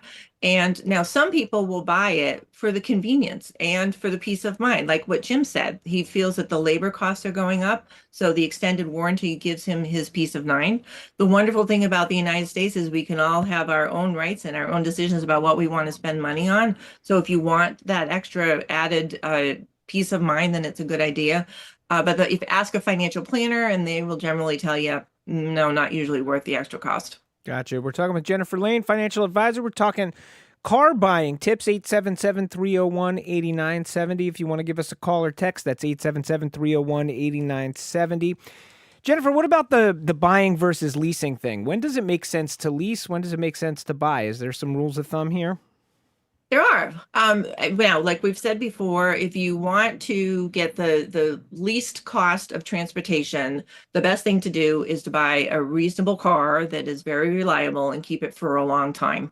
So if the lady that called in earlier sells her Forester, somebody else is going to be driving that Forester for probably many more years. Now, some people would like to pay for luxury. They would like to have a new car every couple of years. They don't really drive all that much. They drive less than 10 or 15,000 miles in a year, and they like having the new thing. Now, that would be the case where they might decide to pay for a lease. The same way that some person might decide to go on a very expensive vacation and another person might want to go on a more frugal vacation. So if you really enjoy having a new car and you want it to be the new thing, then leasing makes sense. It also is helpful in some cases when you've got a new technology. A lot of our clients that I talk to are buying new electric vehicles, EVs, and they're leasing them first because they're kind of uncertain about the technology and change in technology. So they're not really imagining that the new EV they buy now, they're unlike that Forester, they're not going to be driving it in 15 years. And so you see a lot more leases in people that are looking at the EVs. The old dipping the toe in the water. Right. We got a text coming in here asking about the certified pre-owned option. What do you make of certified pre-owned, Jennifer? Well, myself, again, I'm not a car person. Don't you wish Click and Clack were here? We could get them and ask them questions. Indeed. So the certified pre-owned is a really nice way to understand better about what you're getting, because they're going to give you a contract. They're going to give you, again, financial planner, everything in writing. They're going to really outline what they are certifying about this car.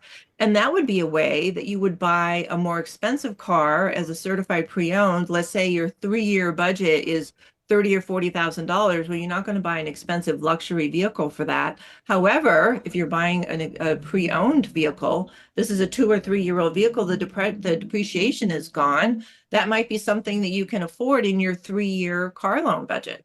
We're talking with Jennifer Lane, financial advisor, car buying tips. We got a bunch of texts and calls coming in. We're going to try to get to as many of these as possible in about 3.5 minutes we have left. So we got a text from Sophia, and I think this is a good question. How do you know what you can afford for a monthly payment is what Sophia asked. How do you figure it out based on income, day-to-day costs? What should Sophia be calculating in? This is a beautiful question, Sophia. So we think about, okay, buy a car. So now you're in the zone, you're going to buy a car. How much can you afford? When really, you got to back it up and make sure, do you have an emergency fund? Are you putting money into your retirement plan? Do you have a retirement plan at work? Are you putting in enough in order to get a match? Are you expecting any big changes in your circumstances? Do you have a child that's about to start? So you almost have to have a little bit of a financial plan and a budget ahead of time to know how much you can afford. If you're not doing any of those things, that's kind of where you want to start. Take your salary, start putting aside some retirement savings or savings for the other goals that you might have, and then look at what you have left. You really don't want to have the car loan be anything that is a huge part of your budget that you just cannot wait to get rid of. So you want to look at what you can afford on a 3, maybe a 4-year loan. And fortunately, online, there are a lot of car calculators or car loan calculators that you can use to do that. Put a little bit down and then do your best shopping and negotiating. All right, there you go. We're going to go to the phones real quick, try to sneak one more in. Roger in Rhode Island. Roger, welcome to the Curiosity Desk. Got about a minute. Okay. Okay, just how much of a risk am I taking in purchasing a hybrid from a private owner as opposed to going to a dealer? All right, great question, and sort of touches on. So Roger's asking hybrid from a private owner rather than a dealer, and I'll sort of broaden that out to even non-hybrids. How do you calculate the risk of buying from a person as opposed to a dealer? Now we do need the car guys, click and clack, here to answer that question. You are taking on risk because you're taking it as is. Unless you're a real, very good mechanical person yourself, you might not really know what you're getting into. However, at almost every corner, there's a car mechanic that may actually help you. And I talked to many clients in many towns, all across the United States. They all seem to have their trusted mechanic. So look around, and if you have somebody like that can do kind of a pre-purchase a review of the car, an inspection of the car, like a house, then you would know a little better about what you're getting into. But the new technology, boy, I mean, myself, I think I would stick with the dealers. All right. One final question for you, Jennifer, before we let you go. What are 3 things that you sort of wish every person kind of had in their brain before they walked into a dealership or pulled the trigger on a buy on a car online? What's 3 things we should be thinking about? Don't go in with the what can I afford per month. Go in for what I'm going to pay over the lifetime of the car. So you've thought ahead of what your top price is for the car. Also think about what your other expenses are going to be. A brand new car, the lady that called in earlier, she said excise tax. Now you're going to have that added cost there. And know that you're not going to buy any extras right there. So you've got your financing lined up. You're not focused on the cost per month. You're on the total price of the car, and you know what those other added costs are going to be. All right. We've been speaking with Jennifer Lane, the owner of Compass Planning Associates, to answer your questions on car buying. Thank you so much, Jennifer, for taking the time to be with us. Thanks. It was great. And now we turn our attention to a place where if I could get in my car and get there, it'd probably take me about 20 minutes from here. That's the Boston Public Library with our studios down there and the Culture Show about to be live from the Boston Public Library. Jared Bowen is on the line. How is it down there, Jared? Hey, Edgar, it's great. We're very excited for our show today, which features a conversation with Judy Collins, who's going to be out in Tanglewood soon. Can't beat that. We cannot. Mahesh Daas, the president of Boston Architectural College, who, of course, joins us every month. He's going to be talking about building and architecture in this moment of heat, with this ongoing moment of heat across Europe and here in New England, where we've just seen the horrific effects of it and what it means to build for the future as cities contend with this. And then we'll be talking with Domenic Strazzullo and the Boston Guido about the Fisherman's Feast in the North End, which kicks off tomorrow. The Boston Guido is co-host and one of the judges of the annual Meatball Contest. Fantastic stuff. That's Jared Bowen and the Culture Show live from the Boston Public Library,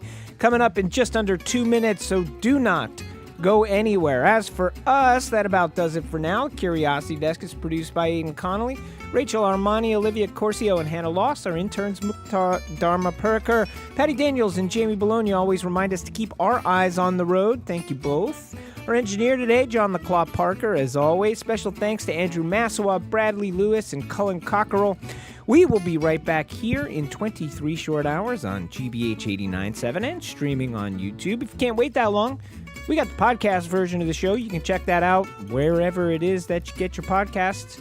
Reminder, we always love to hear what you are curious about. Head to our homepage and go ahead and ask away. Until next time, I'm Edgar B. Herwick III. I hope you will stay curious out there. What's trending? What's interesting? What's going on around town? We're talking all things arts and culture on The Culture Show, next on GBH 89.7. Funding for our programs comes from you. And Heights Crossing, an assisted living and memory support community offering residents experiences aimed at promoting independence, inspiring curiosity, and encouraging connection with others. More at heightscrossing.com. The challenges, the setbacks, and the sheer power needed to send humans into space are all celebrated as NOVA follows the Artemis II mission beyond Earth's orbit. Watch Return to the Moon.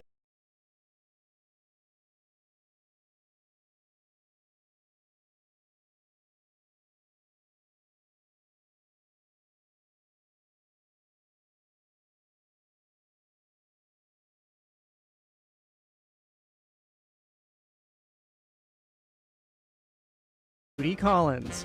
She has sung her way through both the American Songbook and the American Conscience, from Both Sides Now to Send in the Clowns, with a voice known for its clarity, conviction, and silvery force. Now she brings her full repertoire to Tanglewood by way of her Sweet Judy Blue Eyes farewell tour. The folk legend joins us to talk about one last grand turn on the road. Plus, across the world, this summer has turned deadly. During one June heat wave in Europe, more than 10,000 people died beyond the average for that week.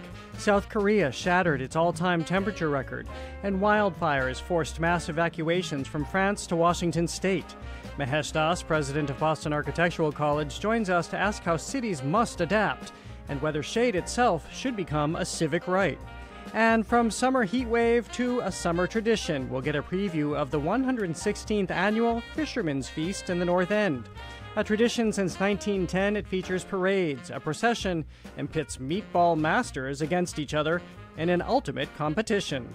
That's all right now on The Culture Show. The Culture Show is made possible in part by a generous contribution from the Fiducia Fund, proud to support this station's arts and culture programming.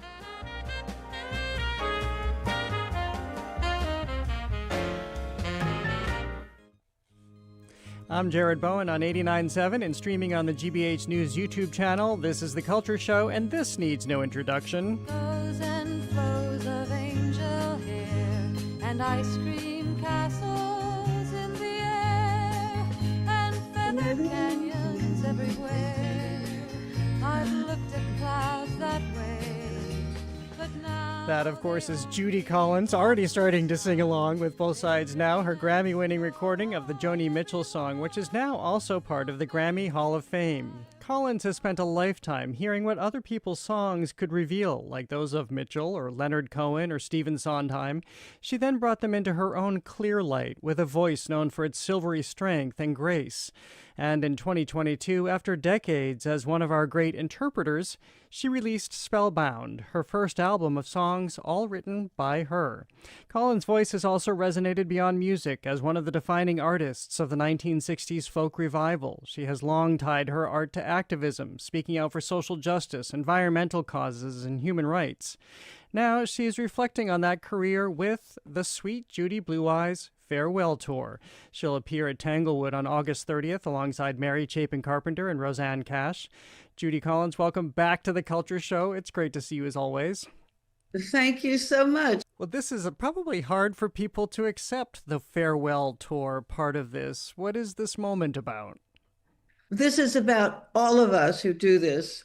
You know, I can't even list how many bands have gone out on farewell tours and done them over and over and over and over and over again. I think Peter, Paul, and Mary started the habit. Anyway, of course I'll be here, and of course I'll be singing, and I hope that everybody will enjoy this tour because it's jam-packed with different kinds of situations, including the one you're talking about. So I'm very happy to be here, to be singing, to be joining up with Mary Chapin Carpenter and all the rest of my guests throughout this coming months. So when you say, I can't leave this quite yet, when you say you'll still be here, you'll still be singing, but maybe just not out on tour. Oh, no. I mean, I'll always be doing that. It's a how should I put it? It's a tour that is farewell, hello. Okay. That's what I would call it. Great. I'm introducing my audience to some new songs, some new duets with artists they haven't seen me with in a while. And for instance, when I'm going to be at Tanglewood with this wonderful group of women, you know, I was remembering the first time that I was at Tanglewood was in 1967. And I was with the Modern Jazz Quartet, one of the great musical quartets of all history. So I will have been there with a lot of people over the years, but every year is a new challenge. And so we came up with the idea of 3 other women who are just brilliant and friends of mine that I've worked with before. Well, it must bring you back to so many different times, including those early days when you're all sharing a stage and you had this like-minded attitude. Well, yes, and I think we're all in the same kind of mood to do something exciting, to do something that brings people to their best mode of thinking. You know, I have had for many, many years, I've had a dozen 2 dozen red roses on the stage. They're always in a container of some sort. They're sitting underneath the harp of the piano, and they just sit there for the whole show. So, starting this year, when I went out on tour, I decided to do something very different with those roses. So, after I finished singing Amazing Grace, my pianist helps me. I take the roses in my arms, I take the microphone in my hand, and I start singing, "Where have all the flowers gone?" And I start passing the roses out to the audience. And they are all singing by that time. So it's been extraordinary. It's very important to remind an audience of what they are doing and thinking about at this time in our history. And the one thing that I think everybody knows about is where have all the flowers gone? Yeah. And then we say, thank you, Pete Seeger. Well, I was thinking about you in all your songs and the emotion that's carried in your songs. You just mentioned Amazing Grace as well. Does that ever swell up in you on stage, and does it get hard to, does it just trip you up or catch you? Well, it lifts me. I like to talk about Amazing Grace and the man who wrote Amazing Grace. His name was John Newton, and he was a terrible fellow. He was a slave ship captain. And in the 1770s, his ship was wrecked and he survived. And when he got thrown up on the shore in Derry, Ireland, he decided, and I think it's a moment in history which should remind us all that it's possible to change our point of view and our way of doing things.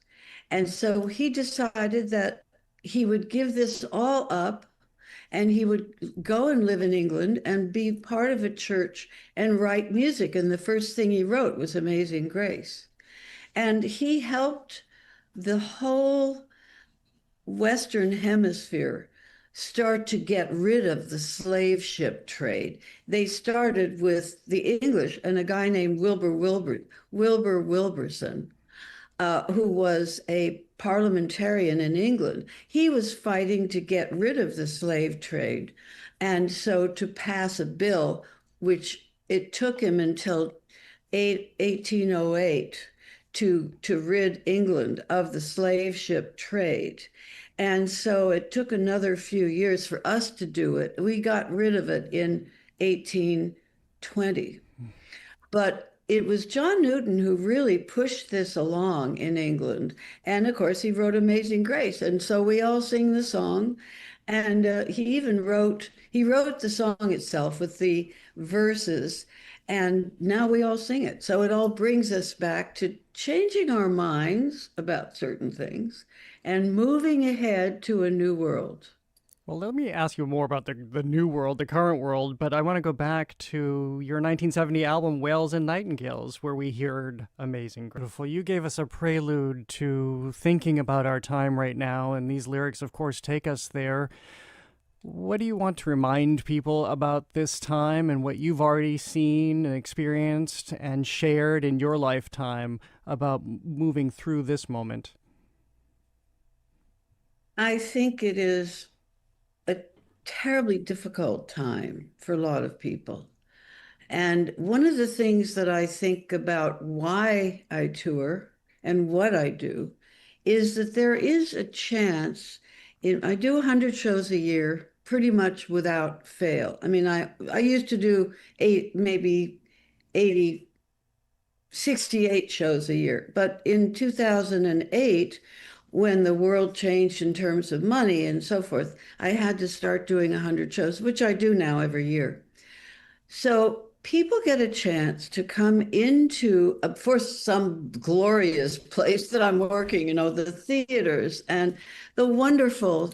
The other night I was in someplace upstate, and I was in a church which was purchased by a wonderful artist. And so singing in a church has its own meaning anyway. So there you are, there are beautiful stained glass windows all around you. All of this wood that the church is made of resonates with your show. And people have a chance to sit down and listen and also partake. I mean, I always sing something. I sing 3 or 4 songs in which the audience is a part. And so it gives people a chance to think while they're sitting in some beautiful venue, and they listen to the music, but they also sing songs like maybe "Oh Danny Boy," and singing "Amazing Grace," of course, and other songs. We'll sing things together, and it's a chance for people to meditate and quietly think about what's going on in the world and how they might partake in doing something positive. And I feel the same way. So we all have a chance that gives us light on one night that we're there. And it's a night where we can think about positive things. Imagine. Thank you for reminding us that. I'm speaking with Judy Collins, a Grammy Award-winning singer. We're talking about Sweet Judy Blue Eyes farewell tour coming to Tanglewood on Sunday, August 30th, where she'll also be joined by, among others, Mary Chapin Carpenter and Roseanne Cash. I have the sense of your memory. You have an extraordinary memory and recall, as we've already heard in this conversation. But as you plan your shows, do you go back and listen to your music, or is it just all sitting within you? Well, for the most part, it is. If I haven't done it in a while, I might need a lead sheet. And I do sit down with all my music and try to make a new set every night, because I don't want to be bored. I mean, life is too short. And so I talk about everything. I tell jokes. I sing at least a couple of the songs that people know. I do Amazing Grace at the end, almost without fail. We switched over from Sending the Clowns to Suzanne the other night for the encore, which I thought was a very good thing to do. And Russell Walden, my wonderful pianist, who has played with me for so long, and Will Keir, who's a young 29-year-old, who's younger than the other 2 of us. And so we have a great experience doing the shows. Sometimes I'll get Tad DeBrock, our wonderful pedal steel and electric guitar player. We're so fortunate to have a team. Every once in a while, I get to work with Doug Ewell, and he's a wonderful drummer. I've played with him for a lot of times. And sometimes Ari Hest comes out with us. And as you said, for the show in Tanglewood, we have a different presentation than we had last year. Well, when you're keeping with memory and your association with all these songs and all the people that were friends and collaborators of yours, but to the rest of us, they're monuments now. Do the memories come back as you're singing? Where do you go as you're performing? I go to a lot of places when I sing, no question about it. There's definitely a shift in what you were thinking of when you first heard Tambourine Man, for instance. I very often listen, as I was singing, to the place where I heard it. I heard it in 1963. I was invited to a party at the home of Al Grossman, and he had a house. It was actually a church, a beautiful cathedral-like place. And I was there, and I was drunk, probably. The party lasted for a while, and then I passed out upstairs. And I don't drink anymore. I mean, I'm 48 years sober, so I can tell you that I remember when I drank, but I don't drink anymore. But I did that night, and I was, pretty much out of it. But then I heard this voice singing Tambourine Man. Da, da, da, da, da, da, da, da, da, da, da. Hey, Mr. Tambourine Man. And I heard the voice, and I woke up and I got out of bed, and I found my way downstairs into the basement, where I sat in front of this door. Da, da, da, da, da, da, da, da, da, and I heard Bob Dylan writing the song. Oh. And I sat there the whole time and I listened to it all. And by the time I woke up the next day, I was able to go home and record it. That's an extraordinary story. But because you communicate, this was your language. This is how you found each other. And then music wafted and found you, even in that state. It walked around and found me. And this is what happened with me for a lot of things. When I was 26. No, I was 27 when I wrote my first song, which was what was it? What I'll give you since you've asked is all my time forever. And it was at the what Leonard said to me was, I don't understand why you're not writing your own songs. And so that's when it started. And as you said, I've written an album recently that was I don't know how many, but it was the 7th Grammy, and it was called Spellbound. So Spellbound, I do a lot in my concerts. I do Spellbound, and I talk about it, and I talk about where it came from. And my husband Lewis, who has sadly died in 2024. But we had 46 years together, which I think is a miracle for somebody like me. I mean, an old hippie like me. And he had dared me to write 365 poems. And then I would have 365 poems to make a book of poetry, which I did, including an album of songs called Spellbound. So I used all those 365 efforts to do something. And, it's very exciting to have them. And that he was the one who told me that I had to do that. I would never do it again, I don't think. Why not? 365. Well, maybe I will. But for that time, it was the perfect thing to do. Well, I want to end by asking, because I know I'm also mindful that your journals are in the Library of Congress, and of course the songs you've written are out there to be shared with the world, to take us deeper inside of who you are. What is it to share yourself in that way so publicly? Well, I think this is part of many artists' lives. And what I have to do now, because I sent my archives about 25 years ago. They went to the Library of Congress. Now I have to get them back so that I can read them and put them in a couple of new books.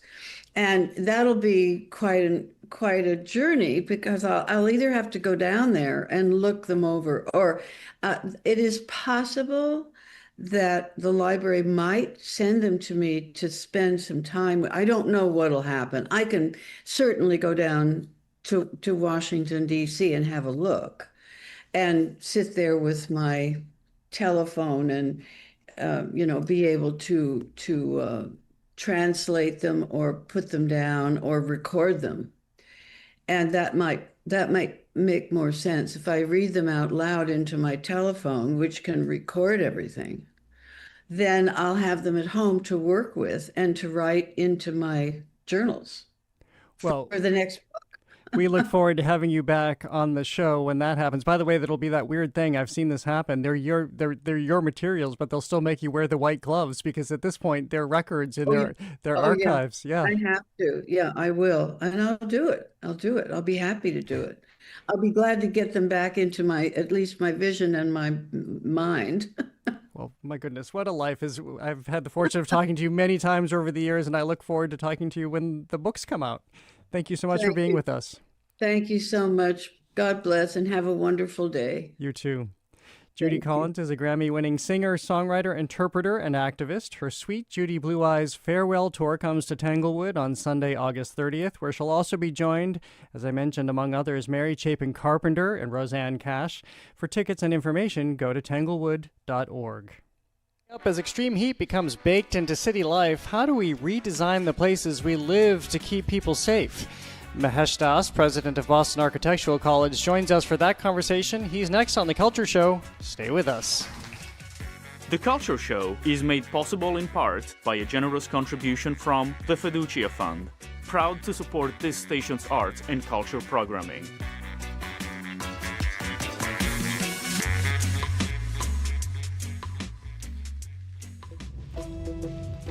I'm Soraya Wintersmith. Today on GBH's All Things Considered, a new report finds the wealth of Greater Boston's Black residents still lags far behind that of white residents. And we'll hear from a family who lost a wife and mother to suicide as local immigrants face severe mental health challenges under the Trump administration. Those stories and all the day's news starting at 4 on GBH's All Things Considered.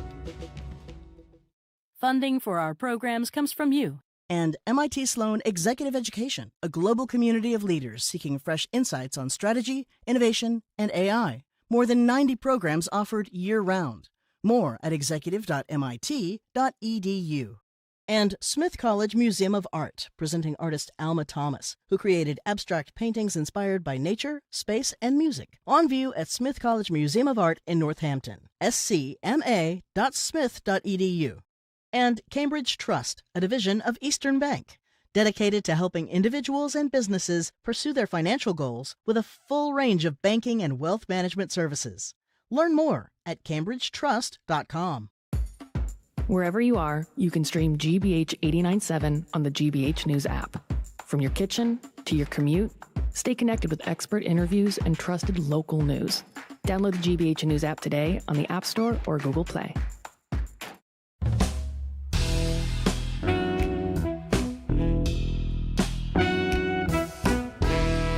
I'm Jared Bowen. This is The Culture Show live on 89.7 from our studio at the Boston Public Library and streaming on the GBH News YouTube channel. It's time for our recurring feature, AI Actual Intelligence, where we tap into the most interesting thinkers in our region because their insights and observations are totally original and algorithm-free. Joining us as he does every month is Mahesh Daas, president of Boston Architectural College and co-author of the graphic novella about AI titled I Know Bot. This month we're focusing on the heat. Boston has endured record 100-degree days and multiple heat waves this summer, while cities across Europe are grappling with punishing temperatures, drought, and wildfires. So how do we make cities more livable as summers get hotter? We can look to the Middle East for answers, while at the same time asking whether access to shade should be considered a basic civic right. Mahesh, welcome back to the show. It's great to see you. Great to be back. Thank you. You're coming back at a more temperate day, the first we've had in many days. This is an annual story now, the story of deaths increasing exponentially, especially in Europe, a place very much not equipped for the kind of temperatures that we're experiencing now. First, before we get into some of the solutions and how we can find our way forward, how would you describe what cities around the world are grappling with that were built hundreds of years ago and not for these modern-day temperatures? Absolutely. I think the broader context for this, Jared, is in 1960s, worldwide, on average, maybe 2 heat waves a summer. And fast forward now, we are looking at nearly 6 to 7 heat waves. And that means 47 days longer of the heat waves today. Now, obviously, climate change is the contributing factor to this, a number of other things.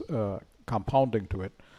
And in Boston itself, right now we have 10 days of extreme heat a year, and in another 50 years we would be looking at 40 to as many as 60 days.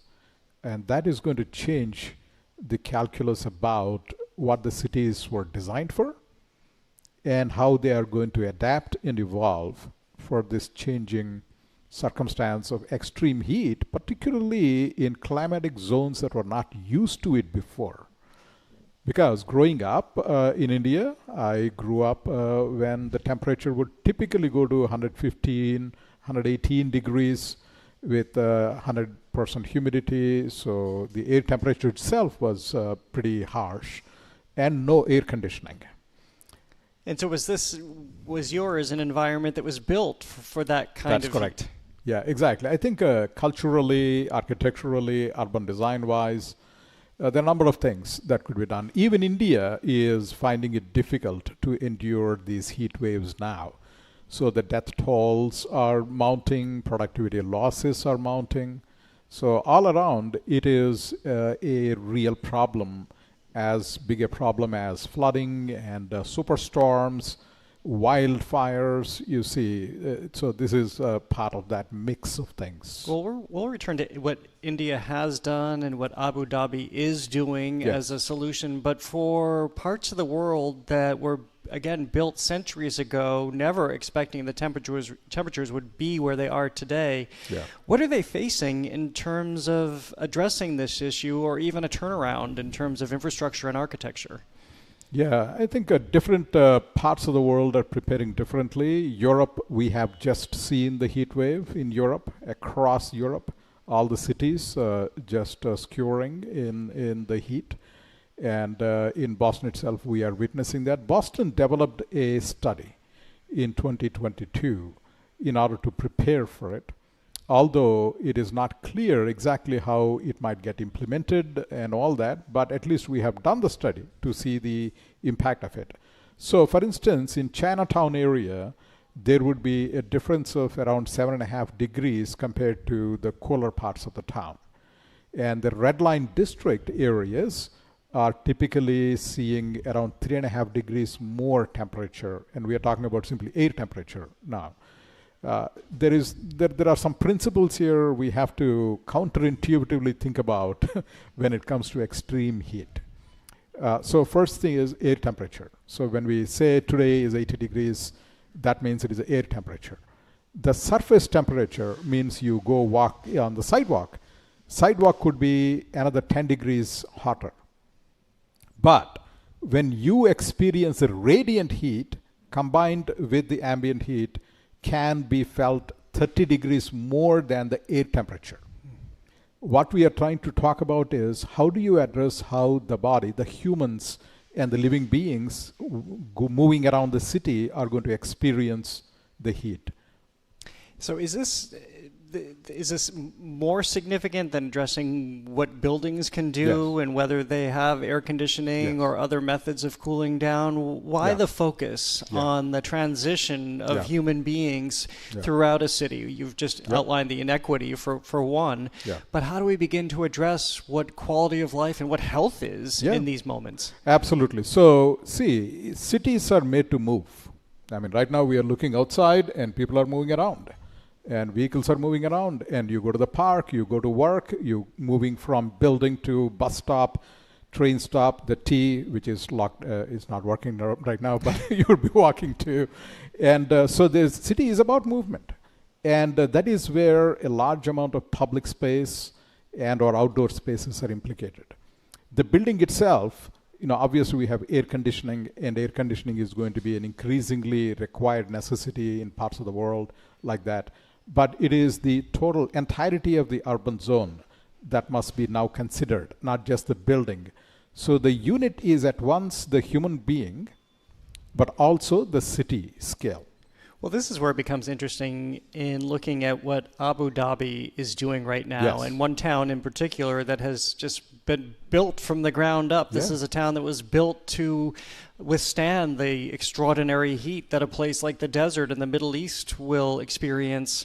Yeah. What lessons can we take from what they're doing there to what cities all around the world are going to need to do from here on out? Great question. And so there's a place called Masdar City. It's obviously part of Abu Dhabi, and it was built from ground up with the principles of passive design at an urban scale. So it is actually being designed by the Boston-based firm CBT, led by our trustee Kishore Varanasi, and it's been going on for more than a decade.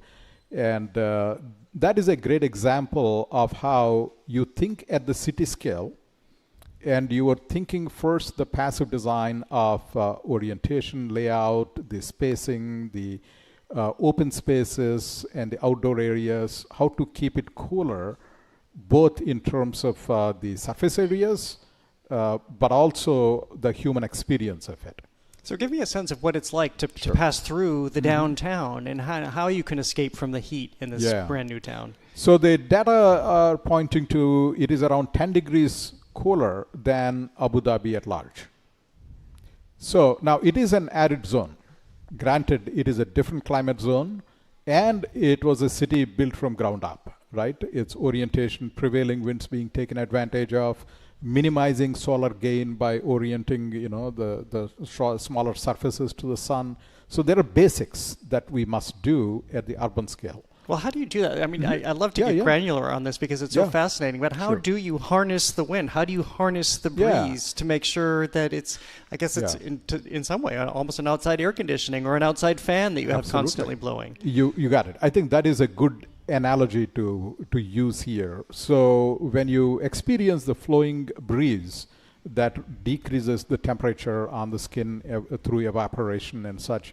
So if the prevailing winds of the place, let us say they're coming from southeast, and you want to orient your streets and other spaces to take advantage of that so that it is naturally cooled down and it carries the heat away, but also your skin, you feel it on it. And so you feel better about it too. So that is one simple example. When the large surfaces of the building are oriented to sun, they gain a lot more heat, right? So you try to minimize that. You try to shade the surface. You try to put a canopy to cut down the direct sun while letting the light in, right? Those are all the kinds of basic things you do without using active technologies like air conditioning. So now for cities like London and Paris, which are experiencing these horrific heat waves, experiencing a lot of deaths because air conditioning is not prevalent in their buildings. Yeah. Obviously, they're very historic cities that cannot be rebuilt. They can't be reconstructed to harness the winds and whatnot. What lessons can we take from what this Boston firm is doing in the Middle East to begin to understand how cities can change? Yeah, so I think that there is first the magnitude of the problem is enormous in Europe, and Europe seems to be now experiencing it to a degree that it is highly disruptive. So that's one. And productivity losses, for example, have been climbing within 20 years, from 120 billion to 220 billion. Productivity losses have been calculated. Just because it's so difficult to work when temperatures are so high inside and out. Absolutely. It is so difficult to work, it's difficult to move around the city, and it increases the heat-related deaths. Then the amount of cooling you need to do, even using air conditioning, is going to go up. So it compounds from all directions, and so that is the problem. So I think increasing the canopies, whether those are tree-based canopies, vegetation, or you have human-made canopies, architectural interventions, like City of Phoenix is doing. I think Phoenix is a good example because in Phoenix, Boston is in a temperate zone, but Phoenix is entirely different, right? I mean, it reaches 120 degrees of air temperature, and the surfaces might be another 10 to 15 degrees higher, and the humans might experience them at 145 degrees. So City of Phoenix, by necessity and by also good planning, is doing things that are good examples. So we would do that. In terms of measuring, first of all, we need shade infrastructure. And we need to be able to actually measure the things we are trying to track. So it is not enough to keep the surfaces cooler, but we need to keep the body cooler. And that is a different approach. For instance, they measured in Phoenix that cool sidewalks, which means they're brighter sidewalks, they're cooler by 10 degrees compared to darker sidewalks. But the radiant heat is 5 degrees warmer for the human being. And so you have to consider the radiant heat that people experience. So all of this means that shade infrastructure is going to become very essential. Shade at not just personal scale. You carry an umbrella. You may have an awning or a canopy, light structures. You may have the entire building. Or as Buckminster Fuller proposed in 1959, he proposed that the entire Manhattan area between, I think, something like 21st Street and 64th Street is about a 2-mile stretch. He proposed a geodesic dome covering that entire zone of Manhattan, air condition it naturally using the solar energy and all that. He proposed that. And obviously it was utopian. Nevertheless, he built a prototype of it in Montreal for the expo there in 1967. So there have been ideas proposed, whether they're utopian ideas or very pragmatic and practical ideas we can do today, that is to be seen. For people just tuning in, I'm speaking with Mahesh Daas, president of Boston Architectural College, where we're talking about architecture in these heat-filled moments where the heat is actually baking cities around the world.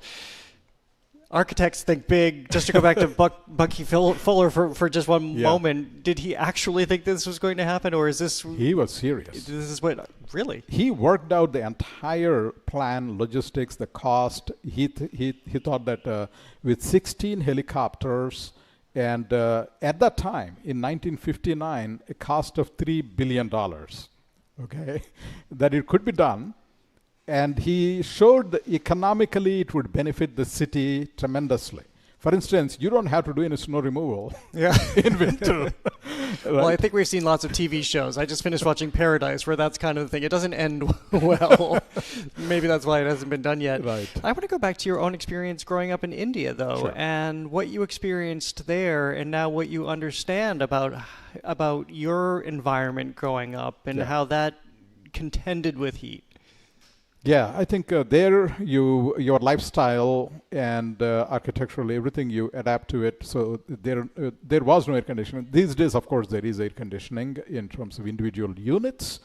So you cope with it, but flowing air is very important, and air cooling using evaporative coolers is important. And there are a variety of developments where you use earthenware screens and water running over those screens that begin to cool it down by 5 to 10 degrees. So there are a variety of ways of doing it. If nothing else, you just put some wet clothes during the peak of summer or something and try to cool it down, and they evaporate in no time too. So there are a variety of measures. The fans running at full speed. So there are ways of doing it, and you make sure that you are not going to walk around and get heat stroke. Right. So those are all ways of coping with it. And I was reading that as you just mentioned, there's a lifestyle shift, so that perhaps there's more that happens at night. So your day is reoriented, so you're not out in the heat of day, but more social activity will be when the sun goes down, and it becomes inherently cooler. Absolutely right. Yeah, it will impact how people gather, how people congregate in the open and use the city as a whole. Even in India during peak summers, even today. It just completely cools down all movement outdoors. You minimize it. How would you say cities are contending with this in a really serious way? You mentioned the study that Boston has commissioned that where the inequity is explicit between certain areas of the city and another, like Chinatown, for existence, where you can have the blazing sun, nothing impedes it before it hits the sidewalk and heats that whole neighborhood up because there are fewer canopies. Are cities actually doing something about this, or how many more summers like this do we have to deal with before the infrastructure and architecture changes? Absolutely. I think it's the difficulty in dealing with this is because the cities have been built for certain climatic assumptions or realities of the past, and vegetation which can cool down might not be distributed the way you want them to be distributed, right? Even if you have a lot of vegetation. And some neighborhoods just don't have enough vegetation at all, in which case you need to think about shade infrastructure in a way that addresses equity. And neighborhoods need to have, so the older aging population will be more severely impacted.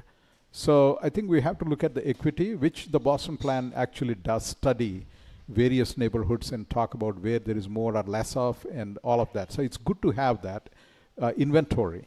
And we will need to now think about that shade infrastructure. Well, what about the Shade Bill of Rights that I referenced in the introduction, that this is something that people are thinking of needs to be enshrined in some way because people are entitled, again, in these hot days to shade? Yeah, I think when housing was an acute problem, particularly during the 60s and 70s, people like Moshe Safdie and Balkrishna Doshi, they came out with, and Nader Ardalan, they came out with the Housing Bill of Rights, that it is a human right. And increasingly, we can imagine a framework that could be called a shading Bill of Rights, if you will, that when you move around or when you're trying to function in the city, how do you? When you're trying to go to work, how do you make sure you are not severely impacted? Because getting out to work, particularly those who are working 2-3 jobs a day, there is no choice for them. So all of those will need to be taken into account in planning, in investing, in thinking creatively, thinking outside the box, no pun intended, and thinking outside of architecture of the building itself to the architecture of the city as a whole. And so I think it needs a concerted action, and it will actually positively impact other climate change related activities too. When we plan for one, we are naturally addressing some others too. Well, Mahesh Daas, always great to speak with you, especially when you come with solutions and optimism, as we see in Abu Dhabi and India and Phoenix, that people are on it. There are solutions that can be implemented. Great to see you as always. Thank you so much. Pleasure as always. Mahesh Daas joins us every month. He's president of Boston Architectural College and the co-author of the graphic novella about AI titled I Know Bot. Again, thank you. Well, coming up, what makes a meatball the belle of the ball? That's next on The Culture Show. Stay with us.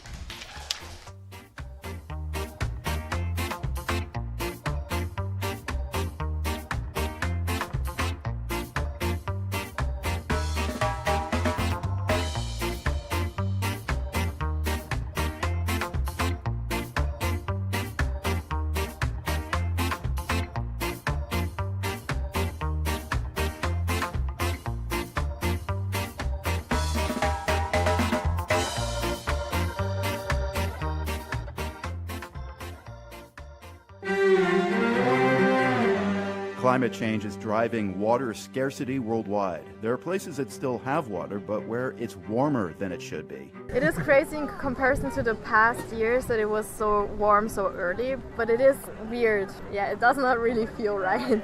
We head to Switzerland to see how people and businesses are impacted by a warming Rhine River. Next time on The World. This afternoon at 3, here on GBH News 89.7. Our programs are made possible thanks to you. And the Massachusetts Educational Financing Authority, committed to simplifying college planning for families over 45 years with trusted guidance, interactive tools, step-by-step videos, and more. MEFA.org. And Subaru of New England. The all-wheel drive 2026 Subaru Outback is designed for summer adventures. Subaru retailer locations at SubaruofNewEngland.com. And PNC Bank, who believes when you pay attention to the details, amazing things can happen. Like when you check the pockets of a jacket you haven't worn since last fall and find $20. PNC Bank, brilliantly boring since 1865. Breaking news, deep conversations, and the stories that matter to you. GBH News, always on the radio at 89.7, available on the GBH News YouTube channel and online at gbhnews.org.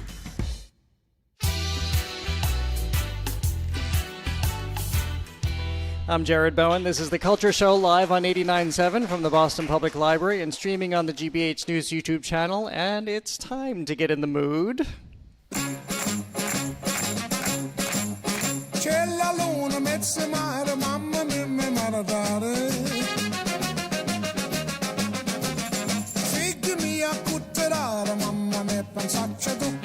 I just got hungry hearing that because starting tomorrow, the narrow streets of Boston's North End will be teeming with locals, travelers, and revelers, all gathering to celebrate the 116th annual Fisherman's Feast, a 4-day affair that runs through this Sunday. It offers the traditional festivities, including a religious procession, the famed Flight of the Angel, and the annual Best Meatball Competition. Here with me for the ultimate overview is Domenic Strazzullo, Meatball Contest Chairman. I'm also joined by one of the Meatball Competition judges and co-host of the competition, the Boston Guido. He's from Boston and describes himself as coming from a 100% dose of pure Italian-American attitude. Gentlemen, welcome back. Always great to see you, whether it's the holidays or the Fisherman's Feast. Always great to have you here. Always great to be here. Love it. Amazing. Well, let's just start off in a general sense. What can people start to experience beginning tomorrow in the North End? Well, beginning tomorrow is the start of the Fisherman's Feast, the 116th annual Fisherman's Feast. We are the oldest running continuous festival in the North End of Boston, and we'll start everything with our procession with the Blessed Mother. It starts at 6:30, and it's called the Fisherman's Feast because we're from a town in Chaka, Sicily, which is a fishing town, and the fishermen are always there. Praying for the Madonna for a good catch and a good voyage out on sea. So that's why it's called the Fisherman's Feast. And we'll go down to the waterfront in Boston, and we'll bless the waters with the statue, and then we'll come back and continue our procession and open up the festivities for all the people to enjoy the food, the fun, and the music that we have for everybody. This whole weekend. I was watching both of you just walk into the studio. You just have this energy, just anticipating this tomorrow. I mean, couple of meatballs. How do you describe what the energy is on the street and what people are coming in to find in terms of the celebration part? You know, I think a lot of repetitive families come back for years. They look forward to this feast. A lot of people come out to see myself, Steve, Dom, just all the activities, the kids. It's just for the children, families. It just keeps this traditions alive in the neighborhood. You know, it's so old school. It's beautiful. It's a great feeling. I'm glad to be a part of it as well. And what happens is it's families that come back. Yeah. So a lot of people don't live in the North End anymore. They move on. But when the Fisherman's Feast comes back, they all come back, and they all congregate with families. So tomorrow night, after we're done with our procession, we'll have all the families get together down our club. And now it's time for, hey, how you been? Where you been? How's everything going? So it's like Christmas morning where you're going to wake up and open some gifts. Now, you know, we're going to wake up tomorrow and we're going to see people we haven't seen in a long time. It's feast exciting. Season. It's just feast season. Yes. It's Boston North End feast season, and that's what's big. It's time to be in feast mode. Yeah, that is. Well, you're also I was thinking about this morning. You're also continuing this great energy. Not that you don't do it every year, but this great energy the city has had with World Cup and then the tall ships, which of course walk just beyond the North End. You were right on the water, seeing all of them there. So you're keeping the party going. We keep the party going for sure. I mean, it's very exhausting. I mean, myself being minus the Scots. Minus the Scots. Yes. Hey, I respect the Scots and the Cones, but next year you should invite them to the Meatball Contest next cup. But no, it's great, man. I'm glad to be back. I want to thank you guys, GBH, and everything for having me back as well. I wanted to make sure I give my respect to everybody here, and I also want to give my respect to the Fisherman's Feast Committee. Dom, these guys do a great job. It's a lot of work. It's not easy. Yeah. From the guys emptying the trash to picking up a cigarette, whatever it is, it's a lot of work. From myself, Steve up and down on the stage, it's crazy. I'm getting older. When I get off that stage at 5:30, I'm dead. Yeah, he says that. What do you mean you're getting older? Look at you. Well, I mean, we are getting older. I mean.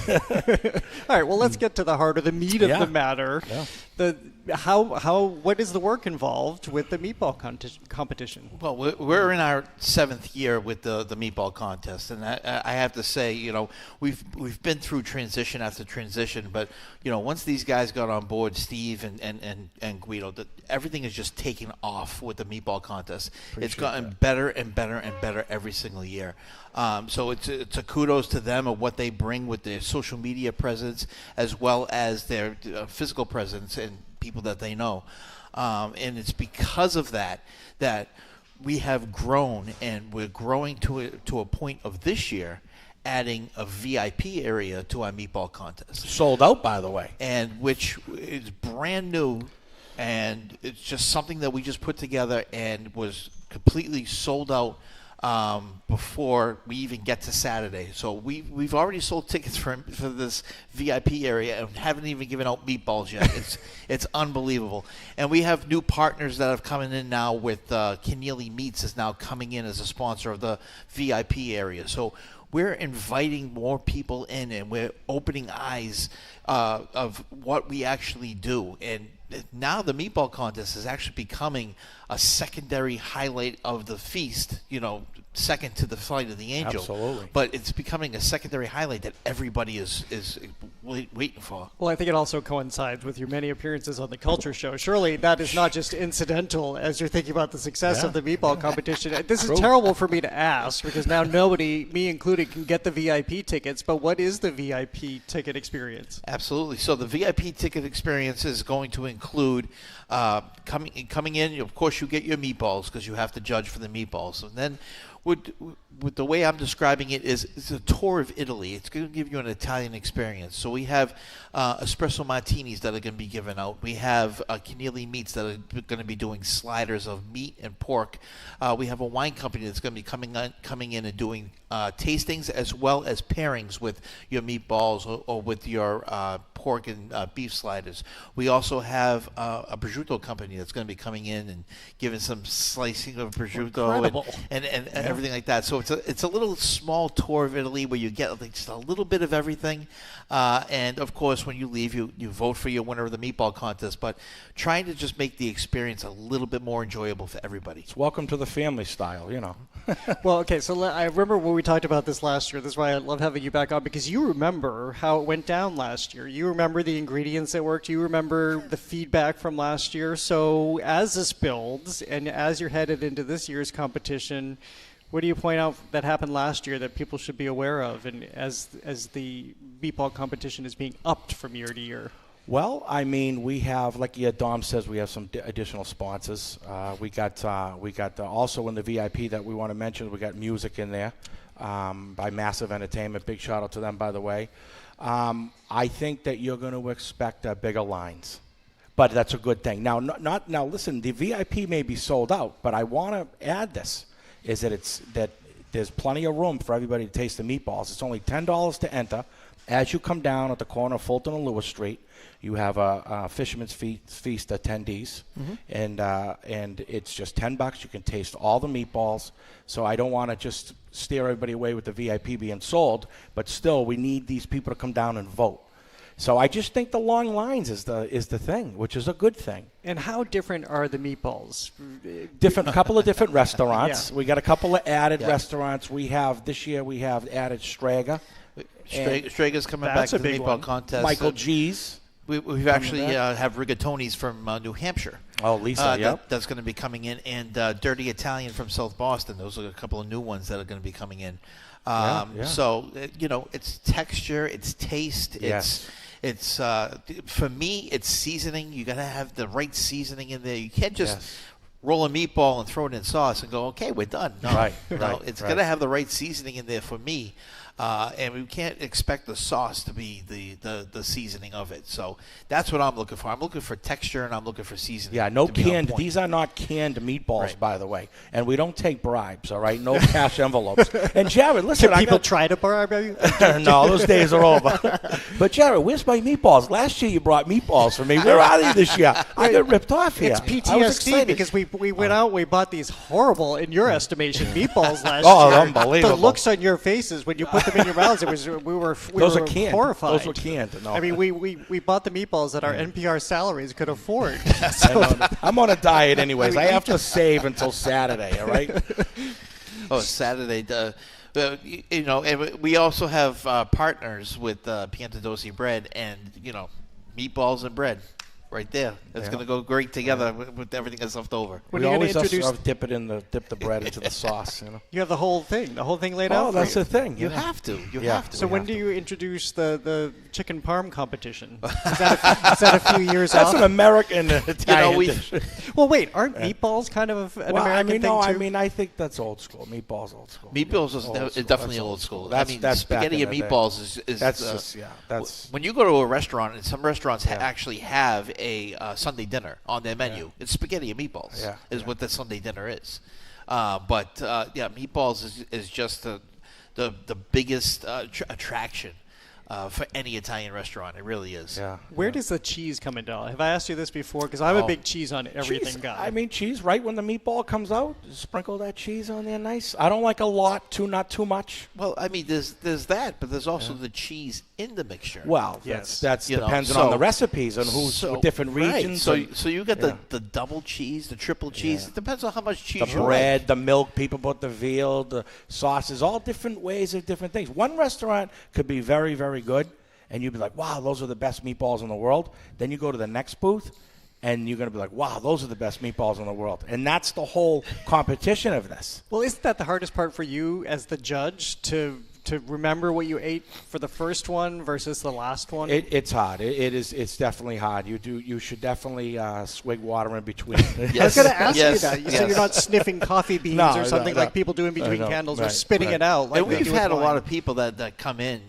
as a people's choice, and they have to wait in some lines, and they go back to the number one table. Let me taste those again. Okay, I think that's the. I've seen that. I've seen that, there's a couple of them that try to get like a extra taster, and I got to compare it again. I would do that because I would feel bad about forgetting what the first one. You go back. I mean, that's an honest judge. Yeah. I mean, you should go back. But what you have to do, if you do it the smart way, is get in line, get all the meatballs, and then go off into a little section by yourself. Oh, jeez. How do you do that? And then just start tasting all your meatballs and have your little swigs of water, and then you could be a true judge and actually get the taste that you want. And then you're going to be dead the next day from all the food you ate. That's a lot of work. Well, it is always great to see you guys here, and we will have you back before too long because we always have something to talk about with you. Yes, we love you guys. Yes. Thank you so much. It's mutual, trust me. The 116th Annual Fisherman's Feast kicks off tomorrow in Boston's North End, and festivities run through this Sunday, August 16th. And the 7th Annual Fisherman's Feast Meatball Contest takes place on Saturday from 2 to 5. To learn more about all of the events, go to fishermansfeast.com. Domenic Strazzullo is the Meatball Chairman. The Boston Guido is hosting the 7th Annual Meatball Competition, and he's also one of the judges. Thank you for listening to another edition of The Culture Show. Tune in tomorrow for Grammy-winning opera singer Jane Eaglin and Pulitzer Prize-winning culture critic of The Washington Post, Philip Kennicott, on the most influential works of American culture ever. I'm Jared Bowen. We'll be back here tomorrow. Have a great day. The Culture Show is made possible in part by a generous contribution from the Fiducia Fund, proud to support this station's arts and culture programming.